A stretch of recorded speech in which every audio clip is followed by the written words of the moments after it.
Nerdrotic.com.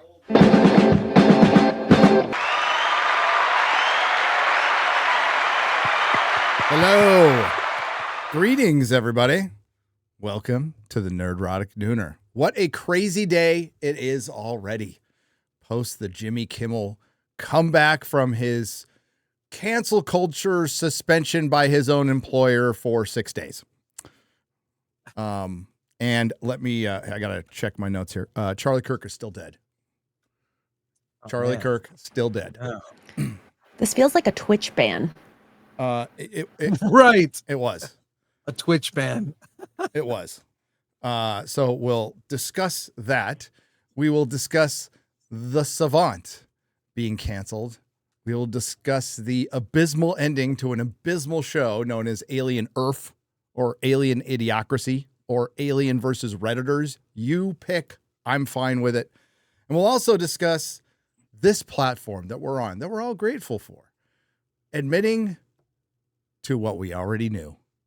But it's good that they admitted it all the less. Now, does it make it okay for all the creators they completely fucked over, like our good friend Dave Cullen, who magically got his channel back this morning, computing forever? No. Are they going to make up for their financial losses? Any businesses that got caught up in this? No. Are class action lawsuits going to fix this? No. Was it politically motivated and selfishly motivated? Yes. Yes. So we're going to talk about YouTube admitting that they censored creators, removed channels for stuff that did not break guidelines at all. And that means the rest of it's true. So all the shadow banning, that still happens. All true. All true. All happened. We'll discuss all of that. Hello, Chris. How's it going, Gary? X-Ray Girl. We're going to get right to the Kimmel clips. We will not edge you. We're going to get right to clips. I've got a couple clips lined up, but one of my biggest tweets I ever put out, was make Marvel Mail again. Yeah. But the second biggest was, nowadays, I just assume anyone that is being censored is telling the truth. I put that out in February of 2022.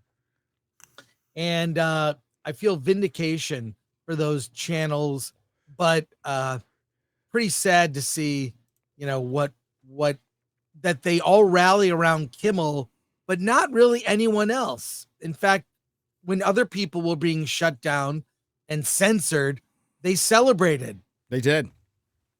So kind of, I find that kind of lame. Do we have hypocritical? Yeah. Hypocritical. We'll get into the 400 celebrities that signed, that backed Jimmy Kimmel. Let's see how they feel about real fascism.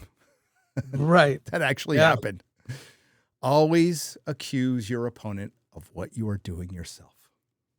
Rules for radicals. Rules for radicals. Hello, X-Ray Girl. Hi, I am caffeinated. I'm excited, and I am sad that Kimmel is back. There's going to be so many clips of him. He was always going to come back. I didn't know it was going to be so soon. But he's not entirely back because, at least for broadcast, because Nexstar and Sinclair are not airing him. And I don't know how long that goes on. Will it affect him right away because there was a pop from him being pulled off the air? Probably not, but over time, we will see. We will see. Fact of the matter was, it was a third place late night talk show host whose ratings were declining anyway. So if people see this as a big win to get the ninth person who's going to rail on MAGA America all night, okay, fine. It's part of a dying medium. But yes, always knew he was going to come back. But we're gonna go over this monologue, which was admittedly softer than I thought it would be. I thought he'd kind of come out more swinging, but it was not an apology in any way, shape, or form. He's not going to change. And there was lots of scuttlebutt that his staff was going to walk off their jobs, which I think they would be stupid enough to do that. And they would walk off their jobs, we can get into this too, to oblivion because there's no other jobs out there. Right. Yeah. The job market is shrinking in Hollywood right now. So, and whether that was going to happen or not, don't really care. You know, I was trying to bring up the clip, and a strange ad popped up that I think is worth seeing. Gary, would you mind? 40 seconds. Okay. Do you mind sharing this? Oh no. No, just you got to see this. Okay, let's watch it. Hi, lady. You're either pregnant or very fat. I am pregnant. How would you like your child to start a rocket company? That would be great. I guess. Then try new Tylenol, Autism Strength, the only pain reliever guaranteed to put your child on the spectrum. This fast-acting Tylenol quickly goes through your bloodstream and somehow, through some unknown process no one can quite explain, gives your child autism. Are there any side effects? Well, there's the autism. Oh. Tylenol Autism Strength. It may or may not give your kid autism. How are they doing that so quick? I can't believe that. But have you seen this trend where people are doing the Tylenol challenge? Oh yeah, like pregnant women will be popping them. Pregnant women, to get back at Trump, are taking Tylenol. There's a little problem with that though. Yeah. There's a tweet from Tylenol back in 2017 that people have been sharing around. You want me to grab it, X-Ray Girl? Yeah. Is it? Might have to. I have not seen this tweet. I'll look for it. I got it. Keep talking, Chris. Cool. I gotta know. Okay. Here this it is. First fucking X-Ray Girl. What? How'd you miss this? It's literally the first thing. I fired up Twitter. That's and your it's feed. right. Well, my feed is fucking- not Tylenol. Your feed needs to match my feed. I'm just gonna go on his Twitter. I don't think this Hang is the on. right clip, but Gary, it's worth watching before we get into Kimmel. This is another late night. Just maybe play a minute or so of this until you say please stop. But Okay, it's go for worth it. Go it's for it. worth seeing. If here we go. Here we go. In other places, I'd be shamed for saying how much I hate the people in the country, but here I get paid for it. Instead of cutting Medicaid, how about we just stop accepting conservatives? We hate normal Americans, and evil is our oxygen. These are Did you funny guys see jokes. some of the outfits at the Emmy after party? Some dresses cost more than a house. Well, if you're a poor. We're rich liberals, so we're better than everyone else. I like One this actor too. looked like he was smuggling a whole staff of Mexicans. Kelly Osbourne reportedly said, "Great, finally someone to clean my shit." Our first guest contacted me after seeing how much we celebrate the death of Christians. So let's welcome the unofficial leader of the mostly peaceful party. This show is wild, baby. This is crazy. How'd they get this? No reason to believe in me, but I believe in them. I thank you for the work you've done. Yeah. Well, when you've been around as long as I have, you pick up a few things about human nature. BTW, here's something I wanted to bring up. Remember when you sold me your soul? Of course. Hollywood loves me now. I think you ripped me off. It sounds more like Colbert than anything else. All right, let's Right. get to the tweet. Let's get to the All tweet. right. But I like the seal in the audience. That was good. Tylenol. This is from March 7, 2017. Tylenol. We actually don't recommend using any of our products while pregnant. Thank you for taking the time to voice your concerns today.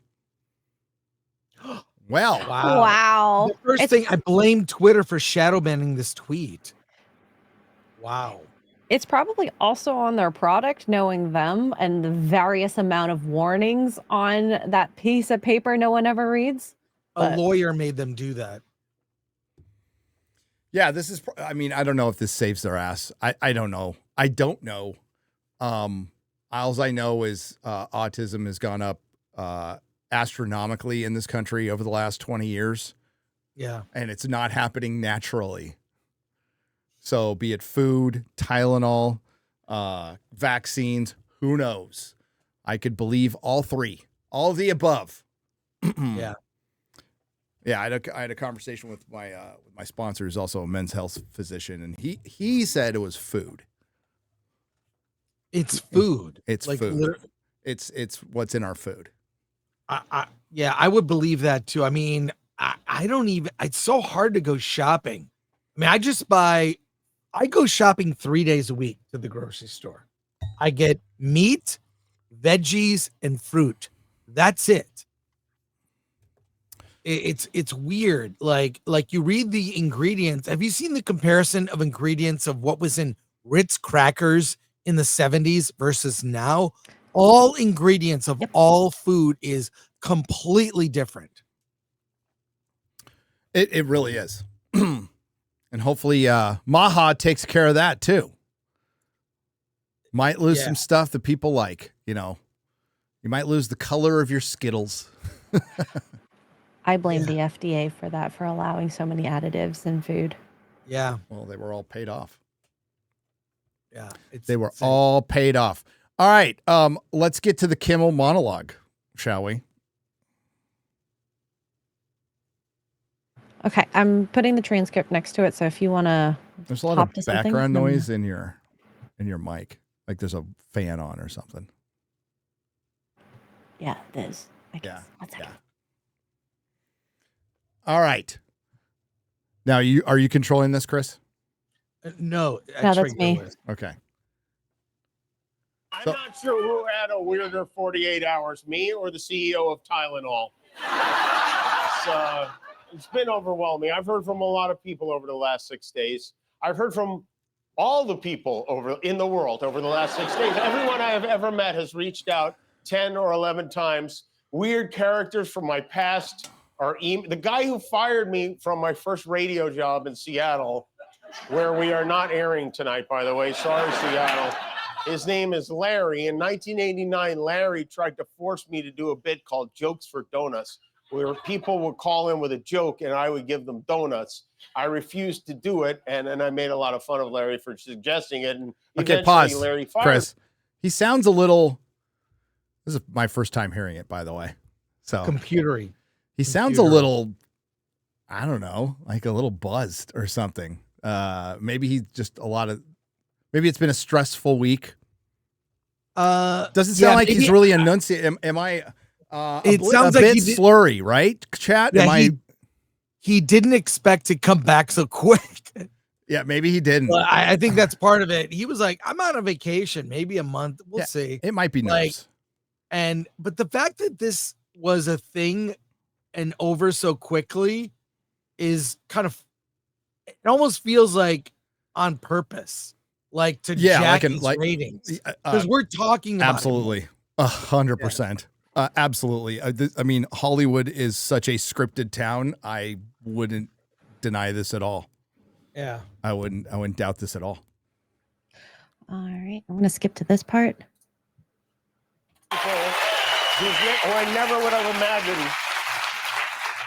Like Ben Shapiro, Clay Travis, Candace Owens, Mitch McConnell, Rand Paul, even my old pal Ted Cruz, who, believe it or not, said something very beautiful on my behalf.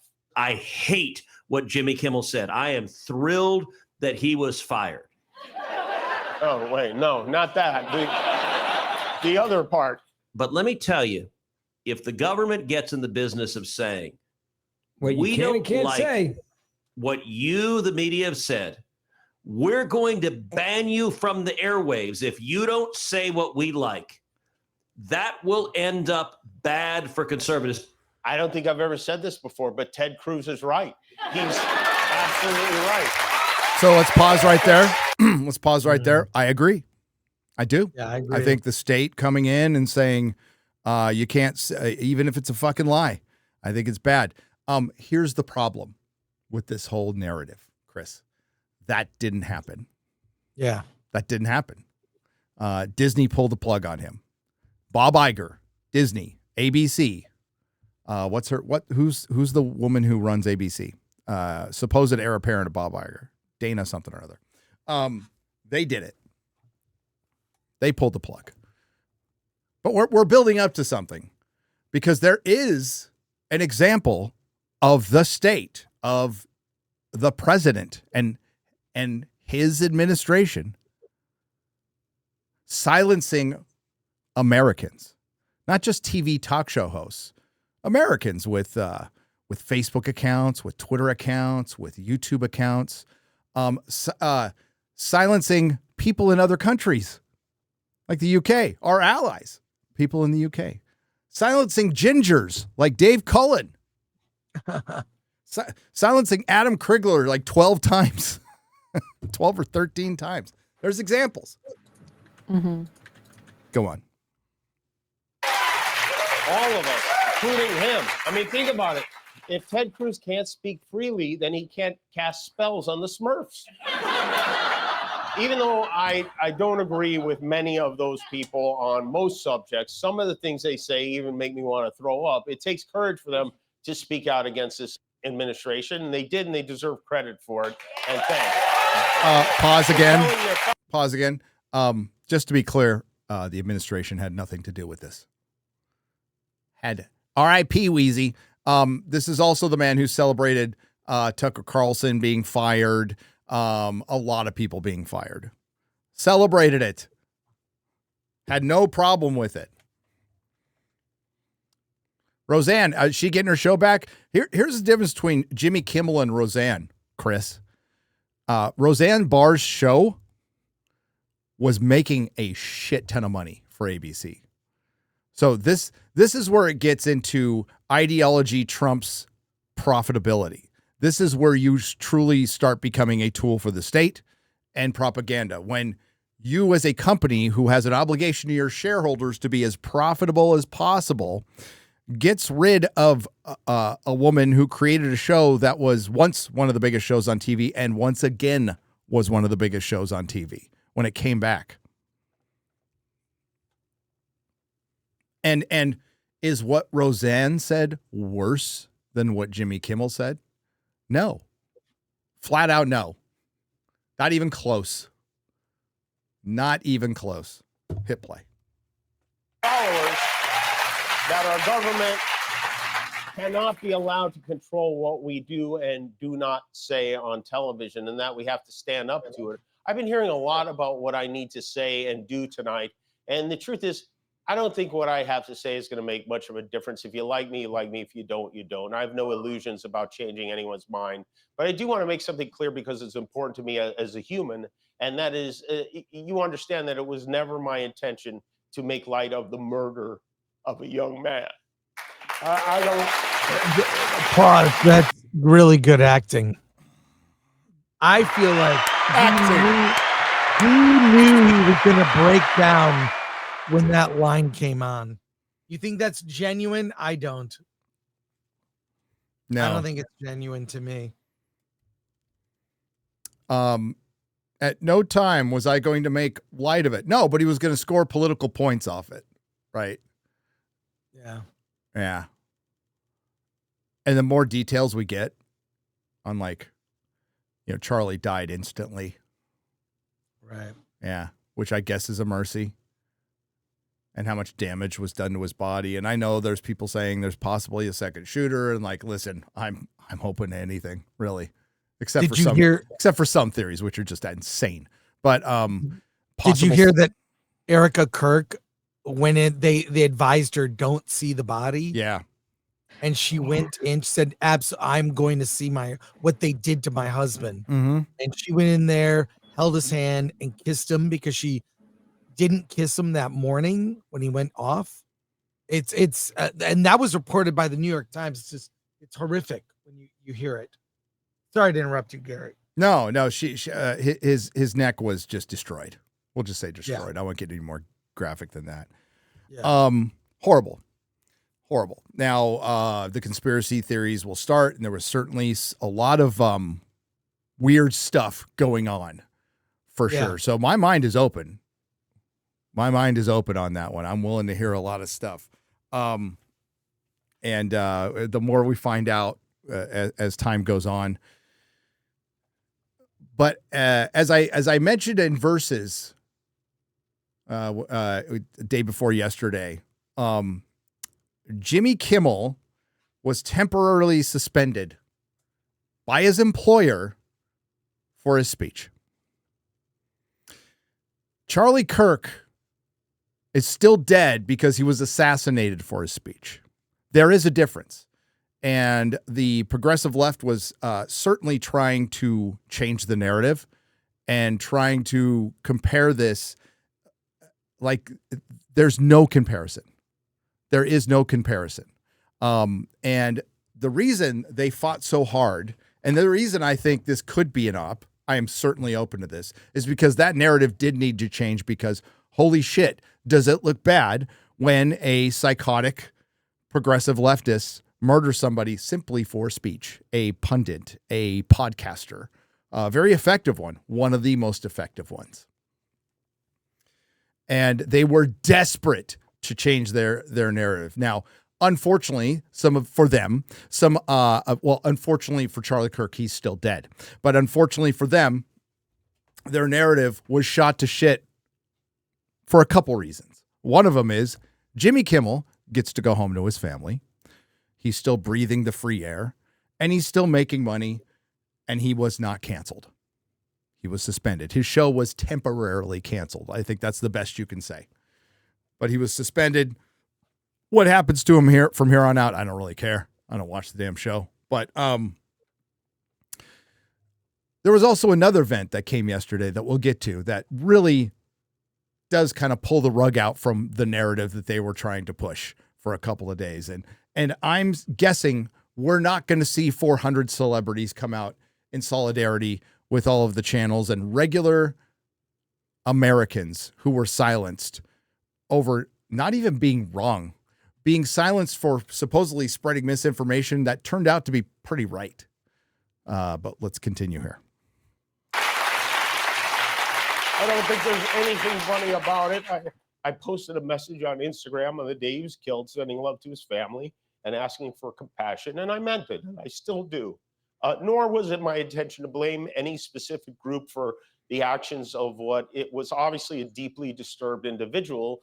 That was really the opposite of the point I was trying to make, but I understand that to some that felt either ill-timed or unclear, or maybe both. And for those who think I did point a finger, I get why you're upset. If the situation was reversed, there's a good chance I'd have felt the same way. I have many friends and family members on the other side who I love and remain close to, even though we don't agree on please. politics. Can you pause?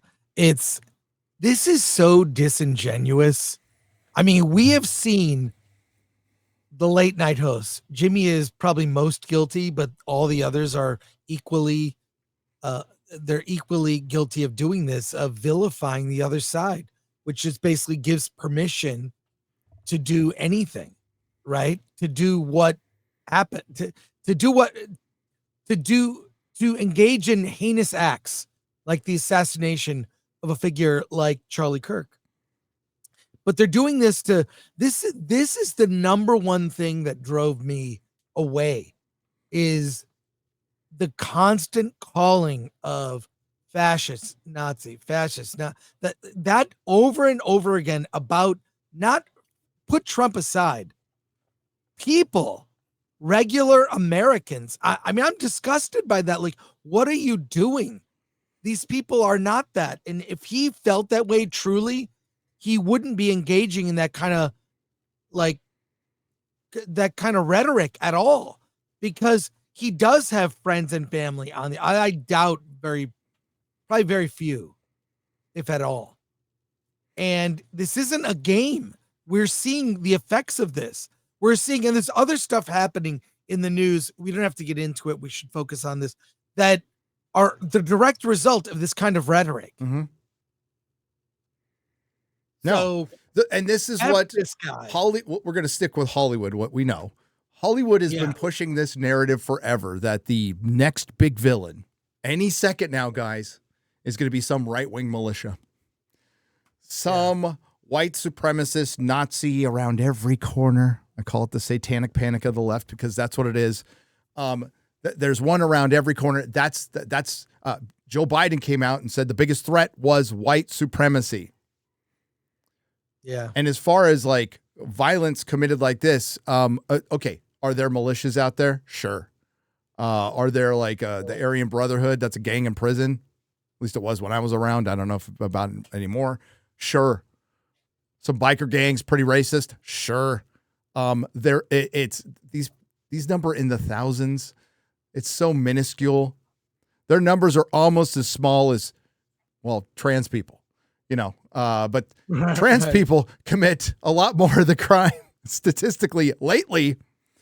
And yeah, we had another one today. Now we don't know. I don't know for sure. We had a sniper at an ICE facility here in Texas take some shots.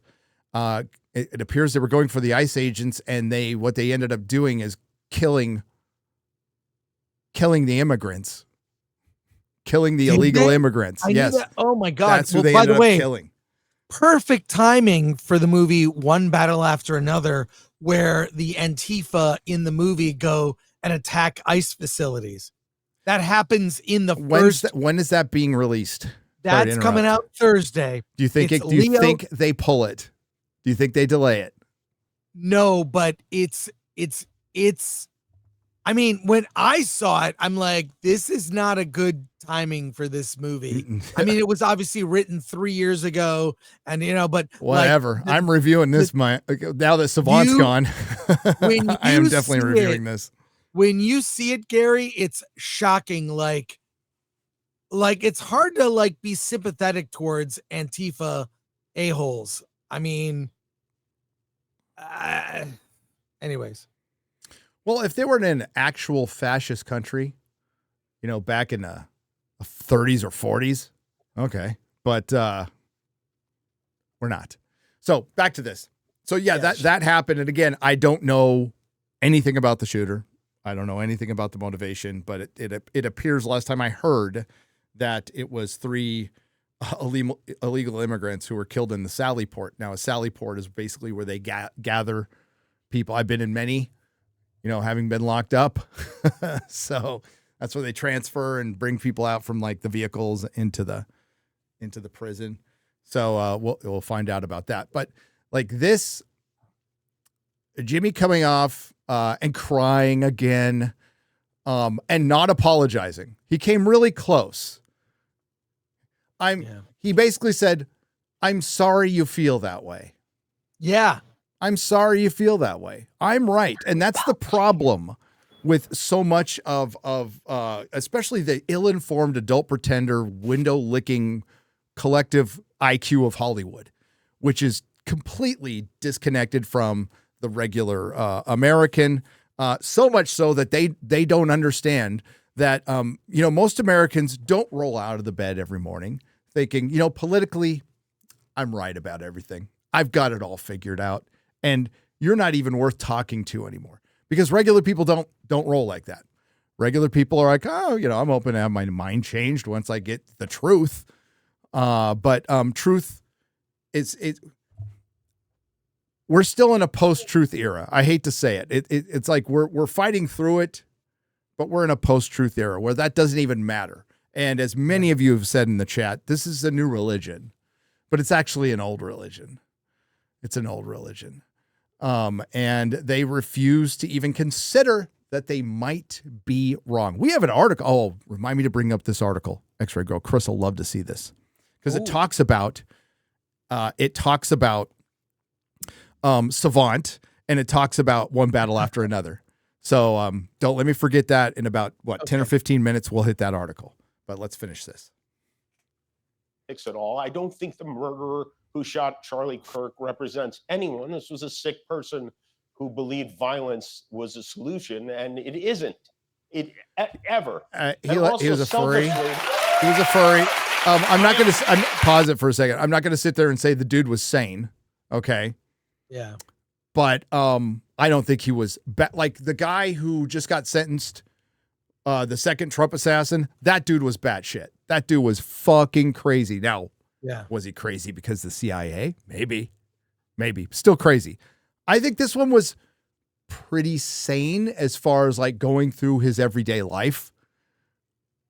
I think if we really want to get down in the psychology of it, he was raised pretty normal, and he was gay. And he, dude, a lot of the T in the LGB is gay people who are not cool with being gay. That's a lot of it. That's just a lot of it. And that's a personal thing. Sad. Yeah. Don't put this on society. That's you. It's okay to be gay, by the way. Had a transing boyfriend, was into furry porn, so was just in some weird fetishy stuff, but could traverse the world completely normally. So, I don't want to put it all down to insanity. I think partially you put it down to evil. Did you see the video where someone went on that college campus that he attended and just went around the campus? The number of stickers and signs about, fascism and anti-Trump and anti, like, all that stuff. That's it's everywhere. Yeah, that probably had an impact. Absolutely. The universities and the indoctrination in the universities has an impact, has a very negative impact. Parents, you really need to get off of the school status thing with your kids. Like that's part of it too. It's like, my kid goes to Harvard. My kid goes to Stanford. You know what? Send your kid to a school where that kid won't come back. You don't send Tommy and you get Sally back, for one, and then they're going to hate you. Look into that and quit trying to show off to all the other parents and stuff. And just break the cycle of this trend. Like, oh, they just went to the best university and that will give them the best. You know what? Right now, I think the best chance your kid would have statistically would be go to learn a trade. Learn a trade that won't be replaced by AI. Yeah. Oh God, Gary Nolan, a scientist at Stanford, who studies cancer, basically, right? He was on Joe Rogan, and he's all, yeah, AI has helped me a bunch and reduced my staff by 2/3 because the basic research is just done better by AI. Just basic collation and research is done better by AI. So now his staff of 30 went to 6. So trade school, valuable skill, costs a lot less money too. And they won't come back hating you. There's no gender studies classes, or I think you're insane at this point. Also, by the way, Gary, I mean, I don't know. I dropped out of college. I recreationally read a lot of books. Yep. I went from fiction to nonfiction. That was sort of I still do that today. I do a fiction book, then I do a cleanse with a nonfiction. Yeah. Business thing. I learned nothing in high school. Like zero. I didn't even learn how to drive. Like I learned how to drive on my own. I'm thinking about like elementary school definitely taught me my arithmetic and how to read. High school, I got nothing out of it. I was talking to Rob Burnett on one of the might have been after an episode versus we're talking about they don't teach cursive in school anymore. Yeah, they don't? stopped doing that. No, Really? they stopped. Now, It's weird. look, yes, it is. People don't use it anymore, but the purpose of that is to help you to focus as a kid on the letters and how it's about your dexterity. And there are other lessons to be learned by learning cursive. Absolutely. Okay. So, when, my oldest son was younger, he went to a bilingual, bicultural, not the other Japanese school, basically a Japanese school, but anybody could go.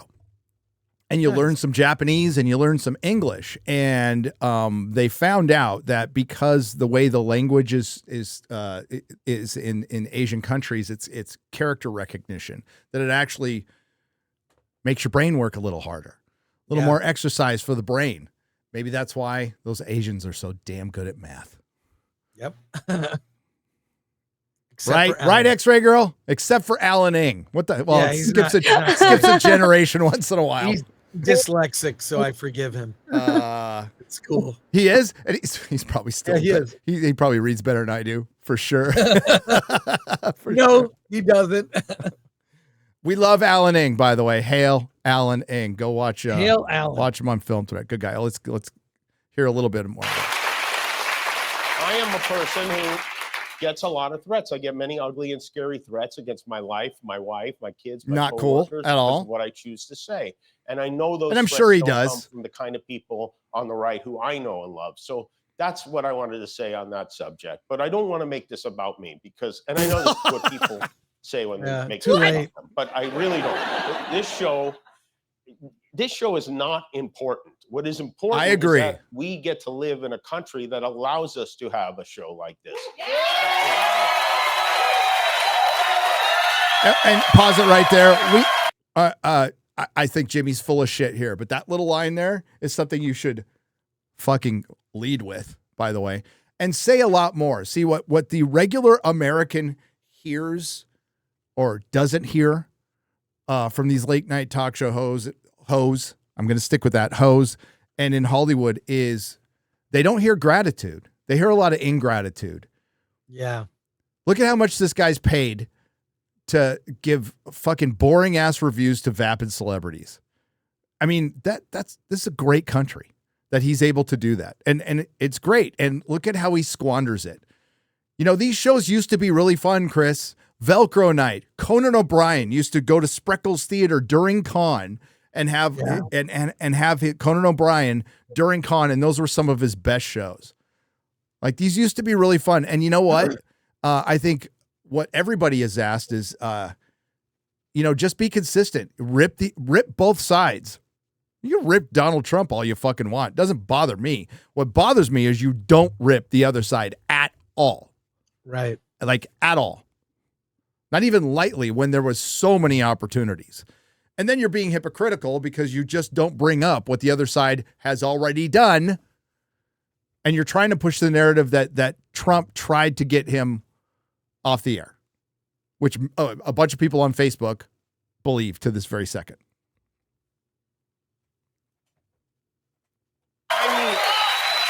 I've had the opportunity to meet and spend time with comedians and talk show hosts from countries like Russia, countries in the Middle East, who tell me they would get thrown in prison for making fun of those in power, and worse than being thrown in prison. They know how lucky we are here. Our freedom to speak is what they admire most about this country. And that's something I'm embarrassed to say I took for granted until they pulled my friend Steven off the air and tried to coerce the affiliates who run our show in the city. Pause. Steven was canceled for bad ratings. Yeah, see, he was losing money. This is utter bullshit. Decision. Last year, the Colbert Show lost, sorry, Chris, $40 million. Yeah. $40 million, which means he's losing at least that much. At least that much. They have a full staff. His studio's in prime real estate. I've been to it. I've been to this show. I've been in the green room for this show many, many, many years ago. I met Guillermo del Toro and Tenacious D. It was a great experience, actually. It was pretty fun. Guillermo del Toro showed me his fucking sketchbook. I got to hold it, dude, which is amazing. Wow. Which was fucking amazing. But like this is bullshit. Colbert is being canceled because he's not successful. That's it. And it had nothing to do with anything. They were trying to say it had something to do with the merger. If the only thing I would be willing to believe is Paramount thought they could put that in as a little extra sugar, little extra cheese, whatever you prefer, cheese or sugar. Personally, I like cheese a little more, but on the deal, but I doubt it was asked for. Trump was pissed about 60 Minutes editing a propaganda piece for Kamala Harris, which you're not supposed to do, which violates every FCC regulation. That's what it was over. It had nothing to do with Colbert. But again, Kimmel's coming out and apologizing. What he did last Wednesday, right? No, last Monday, a week ago, last Monday, was he lied. And he's continuing to lie here. Hit play. Off the air. That's not legal. That's not American. That is un-American, and it is so dangerous. I want you to think about this. Should the government be allowed to regulate which podcasts the cell phone companies and Wi-Fi providers are allowed to let you download to make sure they serve the public interest? Pause. You think that sounds crazy? They did. Yeah. Let's let him finish. I just wanted to say they did. Hit play. 10 years ago, this sounded crazy. Brendan Carr, the chairman of the FCC, telling an American company, we can do this the easy way or the hard way, and that these companies can find ways to change conduct and take action on Kimmel, or there's going to be additional work for the FCC ahead. In addition to being a direct violation of the First Amendment, is not a particularly intelligent threat to make in public. Oh. Ted Cruz said he sounded Okay. This is what he's pushing. like a mafia. This is what he's pushing. Violation of free speech.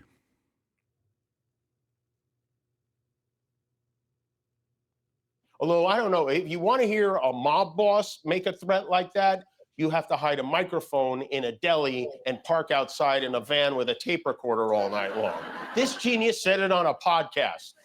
Brendan Carr is the most embarrassing car Republicans have embraced since this one. And that's saying something. All right. Now, X-Ray Girl, please pull up the article about YouTube. I want to everybody keep that in mind. It's horrible for the state to reach out and silence and specifically tell you this podcast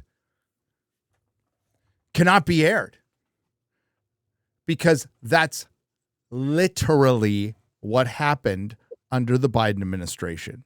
Some of us were saying this at the time. I'm not going to sit here and say hashtag I was right, hashtag I called it, because everybody did. Because everybody who was at least content creating at the time, or anybody who at least watched a lot, knew something funny was going on, because Dave Cullen would sit there and question COVID. And then his Computing Forever channel, which just returned, I think, in the last 24 hours. So welcome back, Dave. We love you. He had a channel already. There's the Dave Cullen channel. You should definitely go check it out. And I love Dave. Dave gave this channel basically its first big shout out, and I'll always, always, always be grateful for that. Dave was taken down. Our friend Adam Krigler was struck multiple times. Alex Jones was taken down. Anybody who questioned the election, anybody who questioned COVID. By the way, COVID was a scam. They cheated during the election. To what end? And did it actually affect the final count? I don't know for a fact. I can certainly tell you what I think. Yes. Mail-in ballots, all that stuff was done specifically because of COVID. It almost seems like it was coordinated. Wait a minute, Chris, didn't a bunch of Silicon Valley companies, major corporations, people in Hollywood, and people on both sides of the aisle in Washington all get together to fortify the safest election the safest and most honest and most accurate election we've ever seen in our lifetime? Didn't that happen? Oh, it did. It did. Well, look what else happened. Google admits, by the way, where is this article from? Where's it from? This is the website, judiciary.house.gov. Okay. This is a press release from Jim Jordan's investigation. Google admits censorship under Biden, promises to end bans of YouTube accounts of thousands of Americans censored for political speech. Thousands of Americans robbed of their First Amendment right. And because of that, some of these content creators made their living off of YouTube, lost their living, lost the ability to feed their kids, pay their bills. And whether you agree with them or not, they had the right to do that, and they shouldn't have been taken out of business because they were saying something the government didn't like. And the government was being very indiscriminately discriminate. They certainly didn't go after the left, but they went after the right. They went after big channels. They went after small channels. They went after fucking just your random Karen or Jennifer on Facebook and had them silenced. Yeah. The Twitter files exposed this years ago. The left absolutely ignored this. Absolutely. Even though like Barry Weiss was on it, Matt Taibbi was on it. And what did we say at the time? What did you guys say in the chat at the time? You're like, well, if it's happening here, this has to be happening everywhere. And it was. Today, thanks to the oversight of Chairman Jim Jordan, Republican Ohio, who you got to give him credit. It's been all over them like stink on shit about this. Google commits to offer all creators previously kicked off YouTube due to political speech violations on topics such as COVID-19 and elections an opportunity to return to the platform. Google also admitted the following to the House Judiciary Committee. Number one, the Biden administration pressured Google to censor Americans and remove content that did not violate YouTube's policies. And this goes back before 2020. This goes back to this kind of silencing goes before COVID. Okay. This was happening before COVID. This coordination started about halfway through or very early on in Trump's first presidency. There was a coordinated effort to get rid of him. However, by any means necessary, and anybody talking about him. The shadow banning was particularly bad in 2020. Yeah. 2020, it was particularly bad. As a matter of fact, they put the brakes on all of YouTube for about a month and a half period right before the election. I remember talking to friends about this, and we were like, well, maybe it's because it's political season, but isn't it weird that for the first time in the history of this channel, which is always growing, thankfully, to some level, right? Didn't lose or gain a subscriber. It was a goose egg for an entire month. That's impossible. And I was one of the lucky ones. Because I was mainly staying in entertainment. We were certainly talking about it on Friday Night Tights a lot. But I was one of the lucky ones. A lot of channels were erased. And let's be real. Some of them were taken down for not even the worst thing they've ever said. Quite frankly, I watched some of them and I'm like, they got taken down for that? Really? Yeah. Number two, the Biden administration censorship pressure was unacceptable and wrong. Listen, I'm grateful for this platform, Chris. I'm grateful for the opportunity it's given me to grow and have the best gig in the world. I ain't buying any of this shit, by the way. And we'll get into like the why they did this. Public debate should never come at the expense of relying on authoritative sources. Remember that, Chris? Yeah. Authoritative sources. So does that mean listen to the experts? That's it. So are the Wikipedia stupid fucking links going to disappear below Randall Carlson's videos? Or anybody Wikipedia else's? It's so compromised. Is Salty there lies about me on my wiki page? I have a wiki page. It's bullshit. Half truths. Is Salty Cracker going to be back fully monetized? Is he back? I don't watch him on YouTube anymore. So. Oh wow, is he gone? I watch him other places. He was for a while. I don't know, but I just stayed watching him. Oh my god. Rumble. But yeah, is Alex Jones going to be let back on?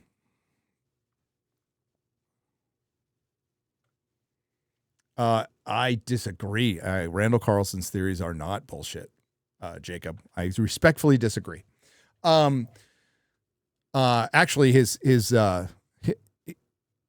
very pro climate change. He shows you how much the climate has changed over the last 10 years and how the current narrative of it is complete bullshit. Number three, public debate should never come at the expense of relying on authorities. Number four, the company will never use third-party fact checkers. So you see what's happening. I know you're a very, very bright audience. You see what YouTube is doing here. Number five, Europe's censorship laws target American companies and threaten American speech, including the removal of lawful content. They are not wrong. These major admissions come from the chairman after Chairman Jordan's subpoena to Google and a years-long investigation into the company. So what's happening here is Alphabet company was under scrutiny as a monopoly. There was lots of talks of them selling Chrome. I would prefer they fix it. I know I should go somewhere else. I know. My kid calls me a boomer over it all the time. They're passing the buck, obviously. To state the obvious, they're passing the buck. They're like, the Biden administration made us do this. It was brought up today on the PBD podcast, correctly so. During the San Bernardino shooting, the government, the Obama administration, wanted access to the shooter's phone, and they asked Apple to get that access. Apple said no. They were able to get in through third party, which I'm sure was some kind of negotiation with Apple, like, hey, we can't do this because of our privacy, but if we, I don't know, create or hire a third party company to let you in, that relieves us of responsibility. So that's what happened. That's what really happened. So Google could have said no very easily. But of course, when they say no, Biden administration would go, well, you're kind of looking a little bit like a monopoly. You're looking like a monopoly. So it actually happened. This happened to real Americans who have a First Amendment right to question anything they fucking want. These social media companies are protected by 230, which I think they should be. That allows us to say whatever we want, but then they started policing it. We've already had Mark Zuckerberg admit to this happening. Now Google has admitted to this happening. Of course, we knew it was happening in Twitter. Now, is anything going to happen to the government or any of these people for ruining businesses? Is there any financial compensation? I'm sure there's going to be class action lawsuits. Who knows? But generally, I don't think so. I don't think anybody's getting is Stefan Molyneux going to come back? Is Alex Jones going to come back? It looks like Dave Cullen is back. I don't know. I haven't kept track of all the channels. There were so many that were being taken out at the time. So Alphabet was under scrutiny. Chrome was possibly going to be sold. That scrutiny stopped. So they were forced to do, like, Google was not going to offer this up. They had to do it. And I'm glad. I don't care how they did it. I really don't care. I don't trust Google. I know what they're about. Listen, to this day, they say YouTube is not profitable. That's what they push, that YouTube is not profitable. It doesn't earn a profit, which is just utter bullshit. Utter and complete bullshit. I understand it's expensive, but it's also being watched more than broadcast TV now and pretty much any streaming service. So it was important for them to get on the right side of the administration. And does any of this happen if Kamala is elected? No, of course not. As a matter of fact, more channels would disappear. So that's why it's really fucking important that we keep our foot on the gas. We absolutely have to keep our foot on the gas because this shit could revert in 2 years. Absolutely. And let's not forget that woke killed somebody a couple of weeks ago. The shooter did belong to an ideology and a thought process that is growing increasingly violent. Increasingly violent. And they are being very open with their violence. Let's not forget, kids died in church about a month ago. Kids were shot in church. When was the Tennessee shooter?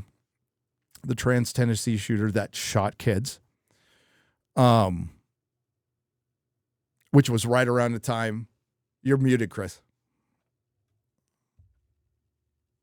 You're still muted, Chris.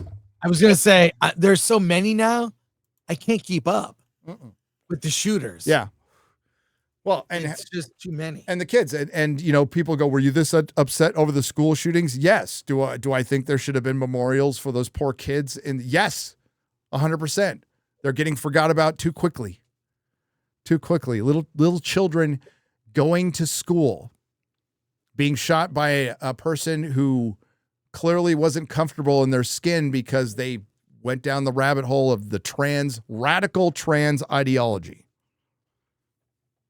Which, oh, by the way, is something you still can't talk about on YouTube. So YouTube is still suppressing that.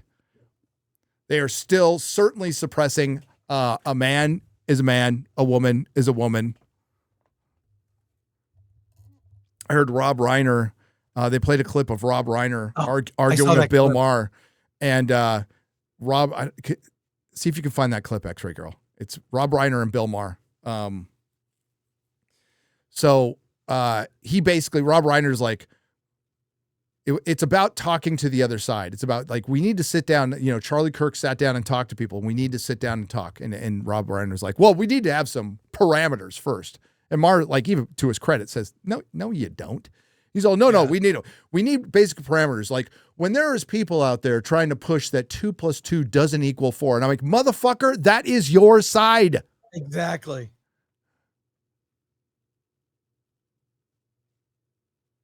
All right, this is it. Let's watch This it. would make some sense for the Democrats if they had any power. But the idea of we don't talk to you when we don't even have the power, of course you have to talk to people. I mean, there was an article somebody wrote. He was. But here's the thing. You're right. But here's the thing. Let's say we're going to have that argument. You're going to try to talk to somebody and you have a point of view. The other person has a point of view.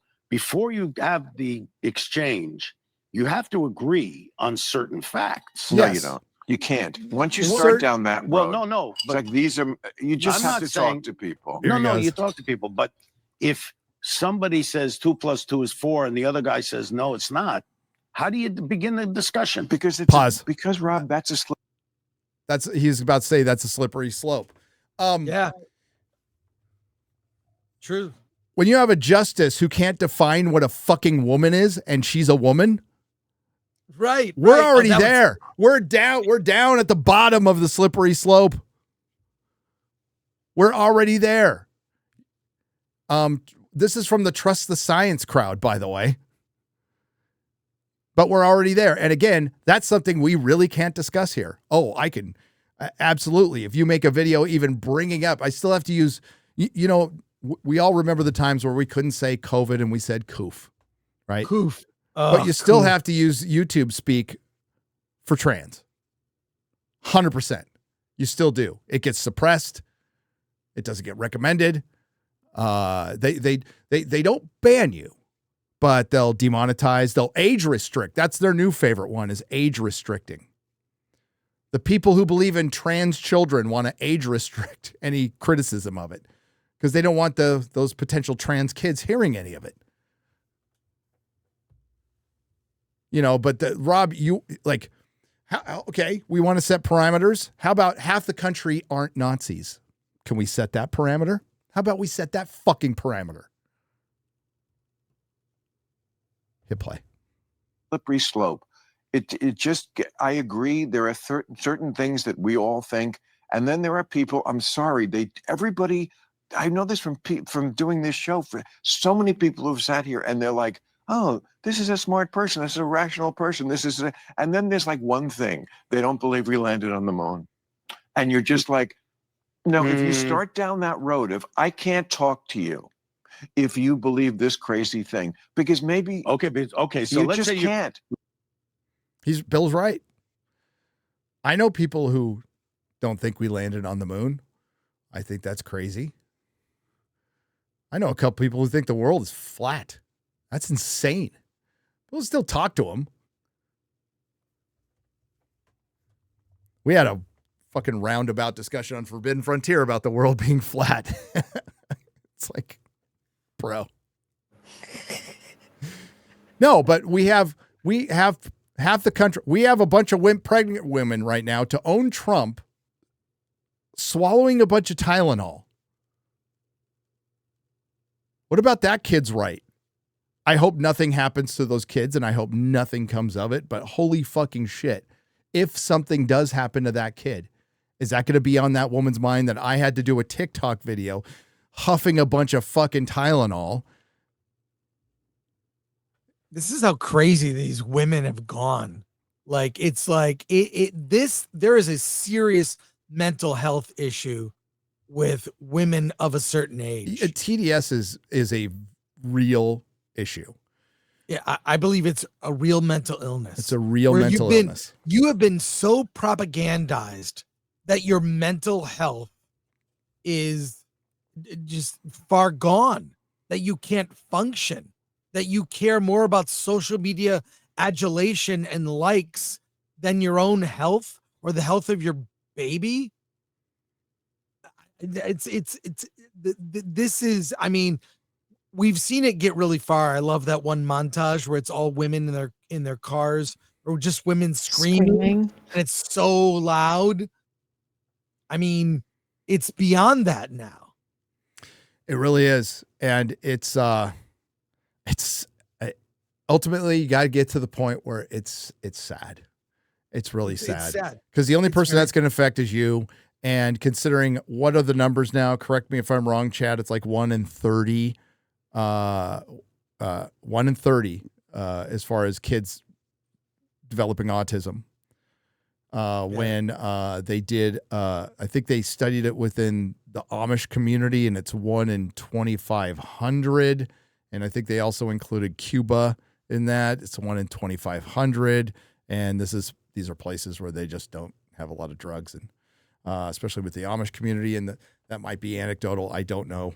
But it's certainly gone up astronomically over the last few years. So there's a good chance one of these women is going to give birth to an autistic kid, and that's going to be on their mind. Yeah. And you know what? You would hope they feel bad, because that means they're human. If they don't feel bad, that's even worse. And I feel really sorry for that kid. And if I was the husband of one,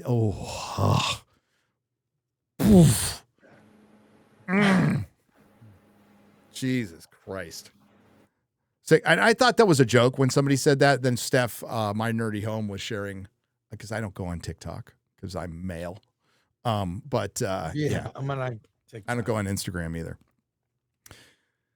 But yeah, so Jimmy Kimmel was suspended by Disney for trying to insinuate that the shooter was MAGA, because they could not deal with the fact that the shooter was one of their own. Philosophically, ideologically, one of their own. Then when Jimmy Kimmel was pulled, the opportunistic Hollywood, and they're very good at this. They're very good at this. The people who actually control most of the narrative decided to shift it because they knew how bad that looked, and they really jumped on it. This was the Trump administration. Then he came back really quick. So it's hard to say that we live in this fascist country where he got his job back in 6 days. And then we got the news of Google right after that, where a president and his administration actively silenced not just a talk show host, real Americans, real everyday Americans. Thousands. Yeah. I would argue that number went to millions, as far as they if you go back and look at the Twitter files, they were looking at individual tweets of people like, and I'm not trying to disrespect, or people with like 53 followers. Yeah. So they're what was their post going to get? How much interaction? Like 100, maybe 1,000 impressions, which might be 20 people actually seeing it. And they were actively trying to remove those. And then let's not forget the doctors they removed, the professionals who would really disrupt the narrative. And then, of course, our brothers and sisters who are content creators on this platform. Countless numbers were, and with big channels. Dave Cullen's Computing Forever had 500,000 subs. Still does, by the way. Gone for 4.5 years. He go watch his video. He's like, it's back. I mean, I don't know how good it is, like how much good it's going to do me. And he's like, I'm really kind of just out of the political game now, and I don't blame him at all. I love the Dave Cullen channel. He just reviews stuff, and it's a great channel. Go check it out. But that's where we are, Chris. Hypocrisy. So hypocritical. That's why this Jimmy Kimmel thing is so annoying. It's so, he's insufferable. And the fact that the whole industry came out to save a guy's job, not his life, his job, not to honor, like, I mean, is there a best of Jimmy Kimmel? The only best of Jimmy Kimmel montage I ever see is him doing blackface and doing sexist jokes. Look, by the way, he was funny on the Man Show. He was great on the Man Show. He gave no fucks. Yeah. He invented girls on trampolines. And that show was, I mean, I remember some of the bits from that show. It was always with Corolla, where they would talk so much shit. It was great. He was unchained, as it were. The Jimmy Kimmel show is terrible. That show is, I mean, it really tells you Corolla was probably the funny half of that duo. Absolutely. And the most real. Most real. And I don't know. I've read his book, his life story, Corolla.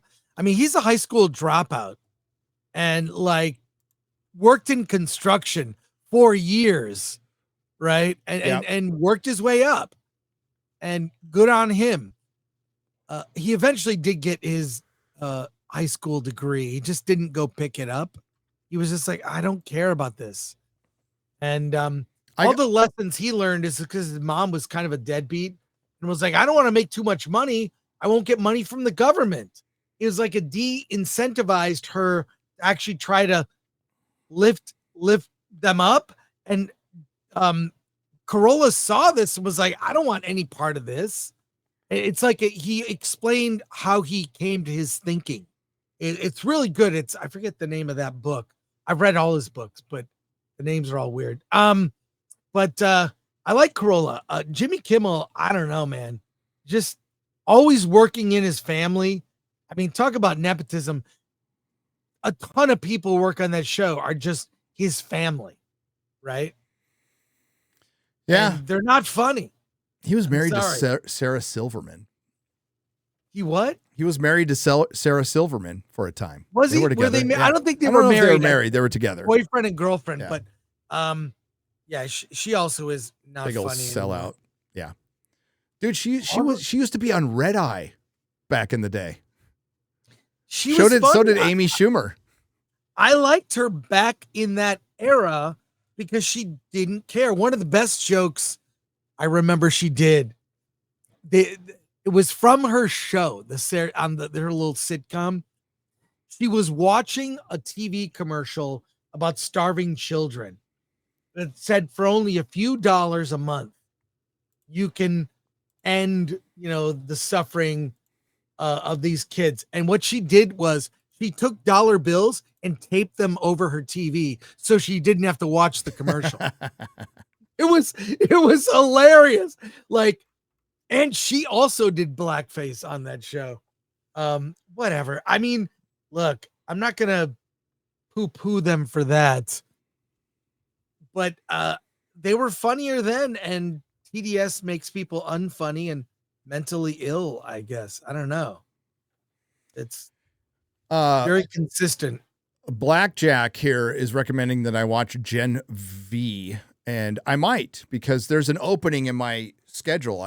Sometimes I plan out, like, especially when reviews, like I plan out my reviews ahead. I'm going to be reviewing Alien Earth. And I was definitely going to review The Savant. That was circled on my calendar with little stars and little happy faces around it because I knew it would just be absolute cringe. Kind of like when G20 came out. But I think this would be 1,000 times worse than G20 because at least I got some laughs out of that. Of course, when the Savant trailer came out, a meme was born, and some of the most clever quotes affixed to this meme I have seen on Twitter in a long time. So well done, all of you. You made me laugh a lot. Well, it turns out that there might have been some questionable programming in it. So if you don't know what Savant is, it is basically woke white woman porn. And scroll up to the headline real quick.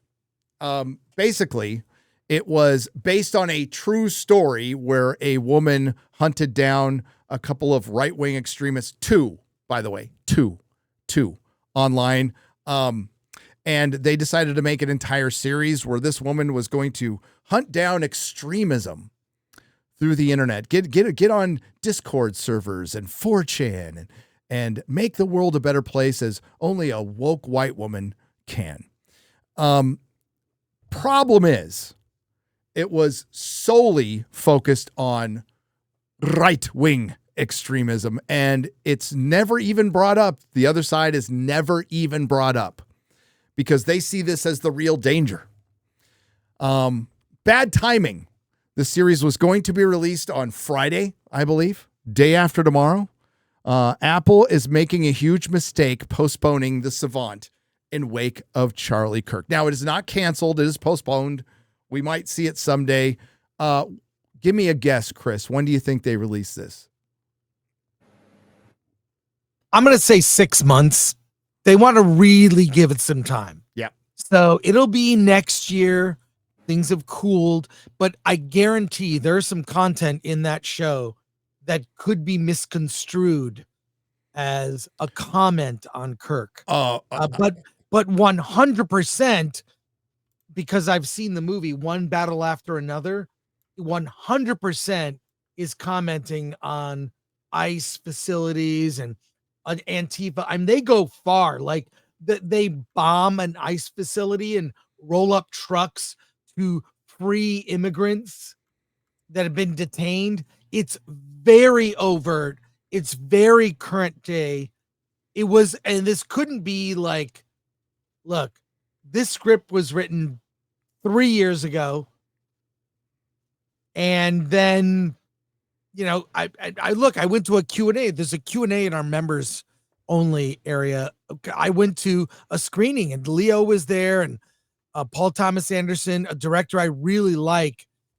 He was kind of mixing up current politics, but it really feels like he's just checking all the boxes Hollywood wants him to check. We'll get to that in our next article. Yeah, sorry to go off, but this it relates to this. And so it absolutely does, because it's coming out this weekend, and they pull this, and I agree. I think they're making a huge mistake because I wanted to review this. This was content gold, so please release it.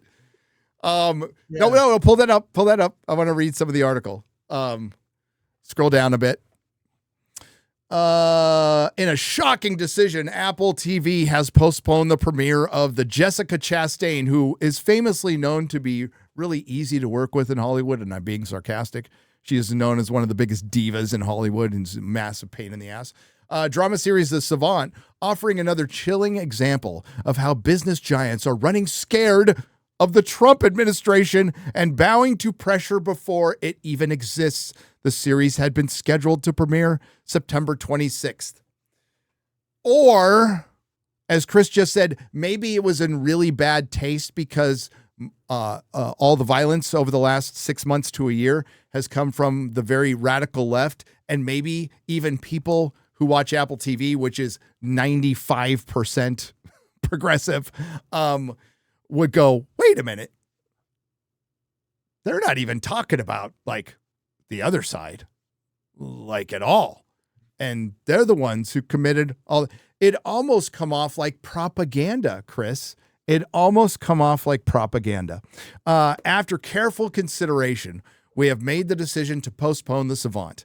An Apple TV spokesperson said in a statement to Variety, "We appreciate your understanding and look forward to releasing the series at a future date." There's a point where it says it doesn't even mention Trump and misogyny. There's look for that paragraph there.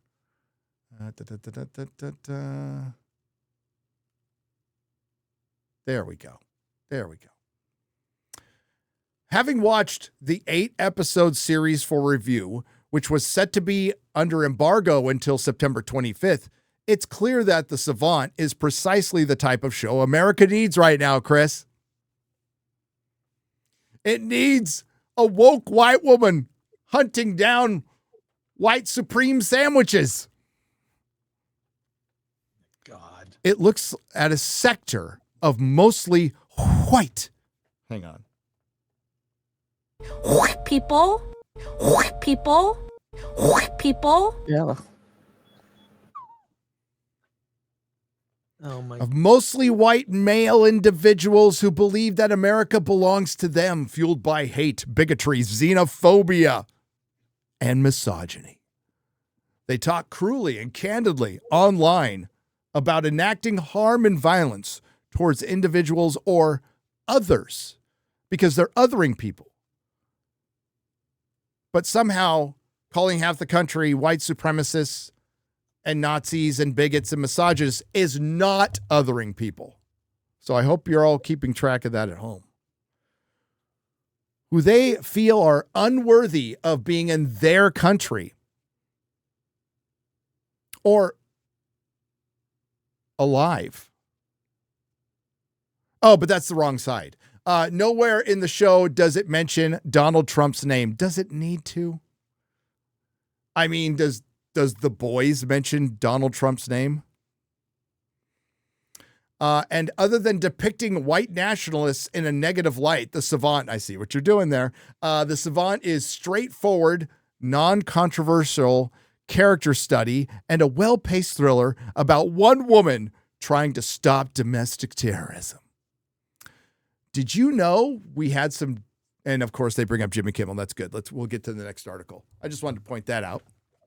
They know goddamn well how this would have looked. That's why they pulled it. It has nothing to do with the Trump administration. Apple actually had some self-awareness going, we made a show about a woman hunting down extremism that all comes from the right when all the, I'm stating the obvious here, sorry. When all the extremism and violence and murder is coming from the left right now. Might not be a good look. And they're not wrong. I still say, if you want, I'm not telling you what to do, boycott Apple until they release the Savant for purely selfish reasons. By all means, release. So I think a lot of people have speculated correctly that there might have been a Charlie Kirk-like figure in the show. Right. And maybe there's some reshoots and some clever editing going on. Or maybe they just wait, like you said, 6 months. It's kind of like those SVU shows. It's like they're ripped from the headlines. They have like cases that kind of like, hey, didn't something like that happen like a year ago? But it's TV and there's some distance between the real life story. But in this, both in this and One Battle After Another, I can't wait for you to see it, Gary. Please like text me after. Oh, fuck. It. I'm going to see it Thursday. Right. Yeah. It's Jesus. Absolutely going. So, it is. And no one, every critic I talked to was like, I loved it. I thought it was great. Do you think it'll win Best Picture? And I'm like, yeah, it could. But this movie is not going to play anywhere outside of New York and LA. I mean, I'm reviewing the movie on Friday and Alan hasn't seen it yet, which I really want to discuss it with him. The way you explain this movie, the way we see Savant. So as the massive gamer I am, it is widely known amongst my fellow gamers that gaming critics don't know how to fucking game. So that like there's easy mode, and then they say basically there's critic mode. You know, there's that's basically retard mode, which quite honestly I play on myself, but I'm not a gaming critic. These are movies made for critics. These are basically made on their easy mode. Like, oh, the critics are going to love this automatically. This is how much thought they actually put into you, the general public. And, you know, Paul Thomas Anderson, right? Boogie Nights, great fucking movie. Yeah. It's a great movie. Absolutely a great movie. But it looks like this one was specifically made just to win awards. Nobody's going to fucking watch this stuff. It's even got the pregnant warrior woman fetish in this that's been going in Hollywood for the last few years, which is utterly bizarre considering most of Hollywood doesn't like kids. But, and if they do have them, they trans them. But I noticed this, shared it with Disbrew a couple days ago because I just couldn't fucking believe this article. But then I can. Critics Notebook. Film's failure to capture online life has never been more glaring. Current events continue to remind us that millions of young people are living much of their lives online and not watching movies. I wonder why. More movies should reflect that reality. So you want more movies to reflect the reality of kids aren't watching your movies? I think reality's kind of already done that itself. In the immediate aftermath of a conservative activist Charlie Kirk's murder, again, they always have to put that conservative activist there. One of the most vexing things, occluding the facts of what happened was general literacy regarding the online culture that had engulfed the alleged killer. It's memes and codes and ideologies. Reading about it all, I wonder why most of us don't know enough about the stuff and why this significant aspect of culture seems so siloed off from everything else. This summer, A24's prickly COVID comedy, Eddington. Was Eddington funny? Parts of it I thought were funny. The first 15, 20 minutes, maybe, from writer-director Ari Aster, failed to catch fire at the box office, perhaps. The film's fate was sealed when it premiered to mixed reception at the Cannes Film Festival 2 months prior. Or Eddington was doomed even before that. It is, after all, a political film, one that tangles with Trumpism, extremism, and steadily mounting distrust that Americans feel towards one another. Aster's film is very online. It's actually not. It's actually not. Ari Aster's ignorance to online culture was on full display in that movie because I have seen it, which was perhaps an unappealing prospect for potential moviegoers. It just wasn't a very good movie. It just wasn't a good movie. I want you to, so it goes over, basically they're wrestling with the fact that they're losing a generation and they being in Hollywood completely misunderstand what they say online culture. All right, hang on. I want you to go down to the paragraph where they talk about Charlie Kirk's assassin and they say gamer. I'm getting a little feedback, by the way. Gamer culture. So just Control F gamer. There we go. There we go. Okay. So this article is wrestling with, we can't connect with men, in particular, young men. We just had all these articles that, Star Wars is losing young men. Hollywood's using young men. It's because you made them the fucking enemy for the last 9 years. That's why you're losing them. Plus, you've made a bunch of shit. So they bring up the Savant, Chris. The Savant is only about one kind of internet extreme. Kirk's alleged killer is not, it seems, of that ilk. So basically they're saying, looks like he might not be MAGA. Maybe. I mean, he wrote trans shit and furry shit on the bullet casings and Antifa shit on the bullet casings, but maybe he's not MAGA.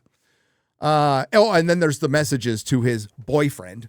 But he is one of many thousands, if not millions, of young men who ventured onto the web in their teens and never returned because it was more entertaining than your fucking movies.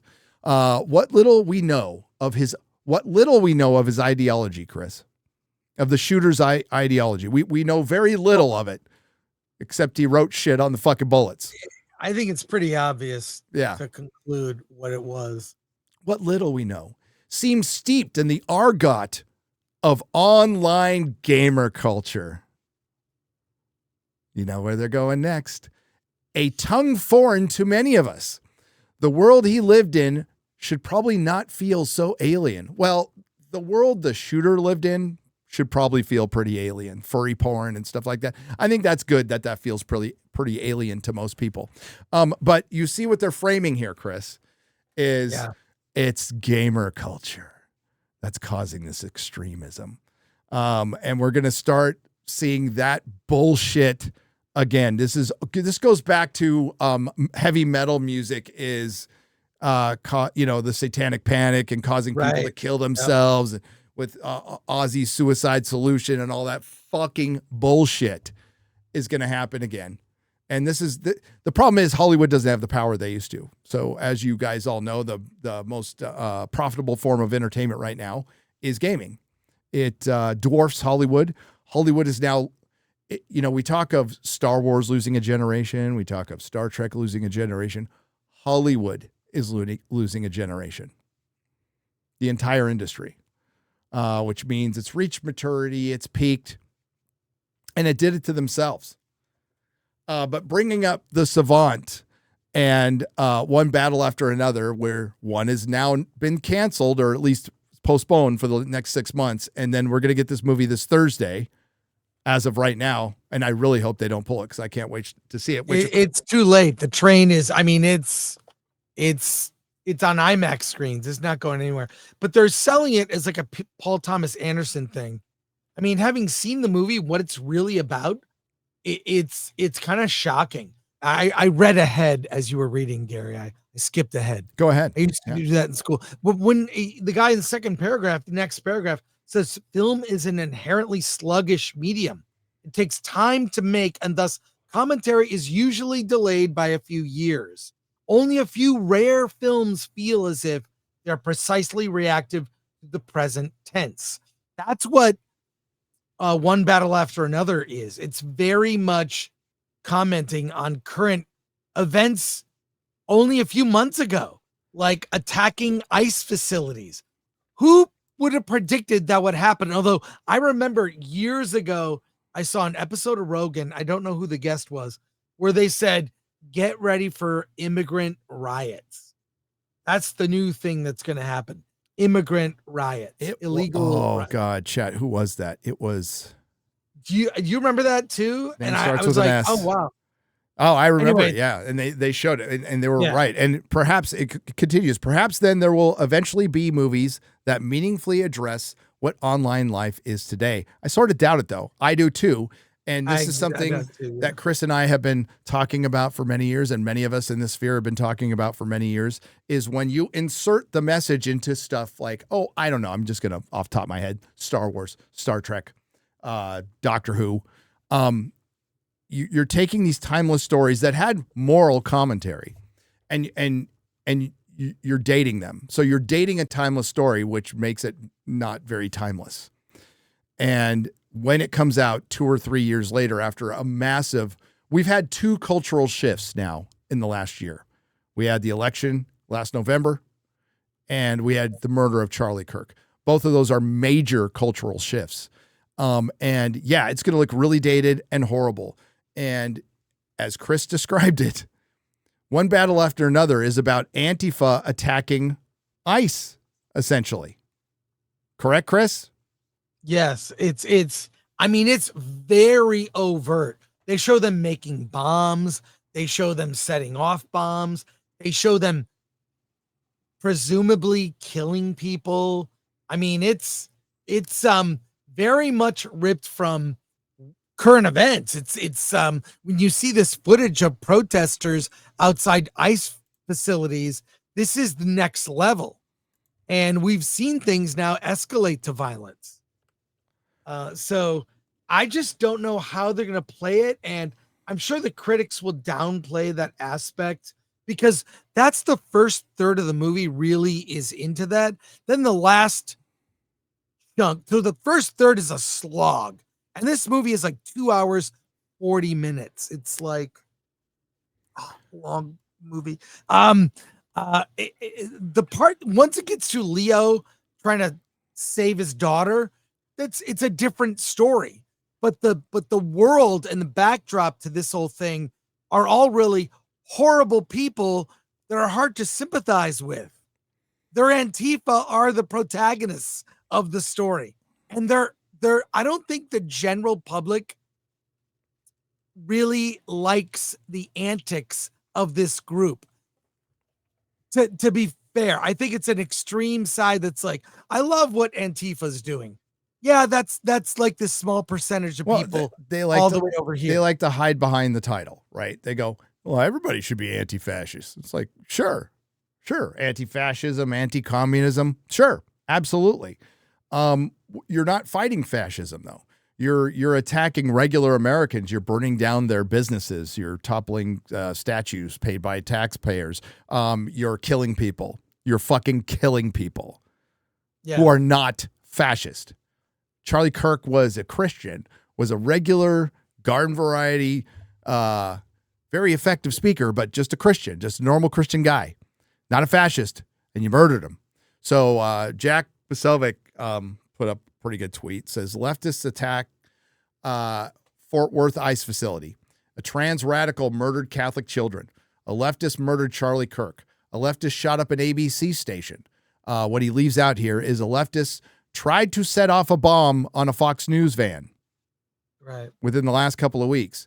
Now there is a sniper attack on ICE. No word on yet what the motivation of that shooter is, to be fair, but I'm a little behind on the news because I'm doing a live stream.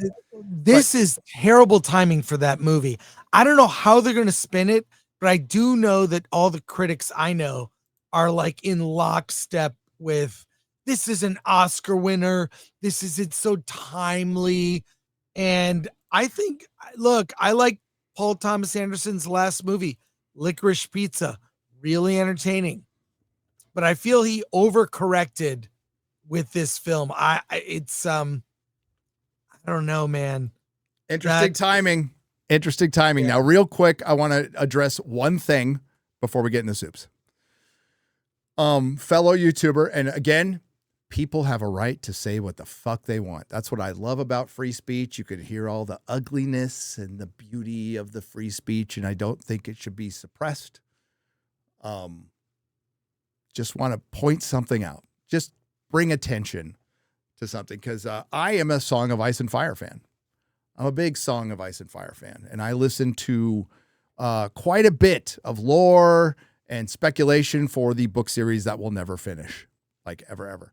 And somebody who I've listened to their fanfic for a long time. Preston Jacobs got into a little trouble.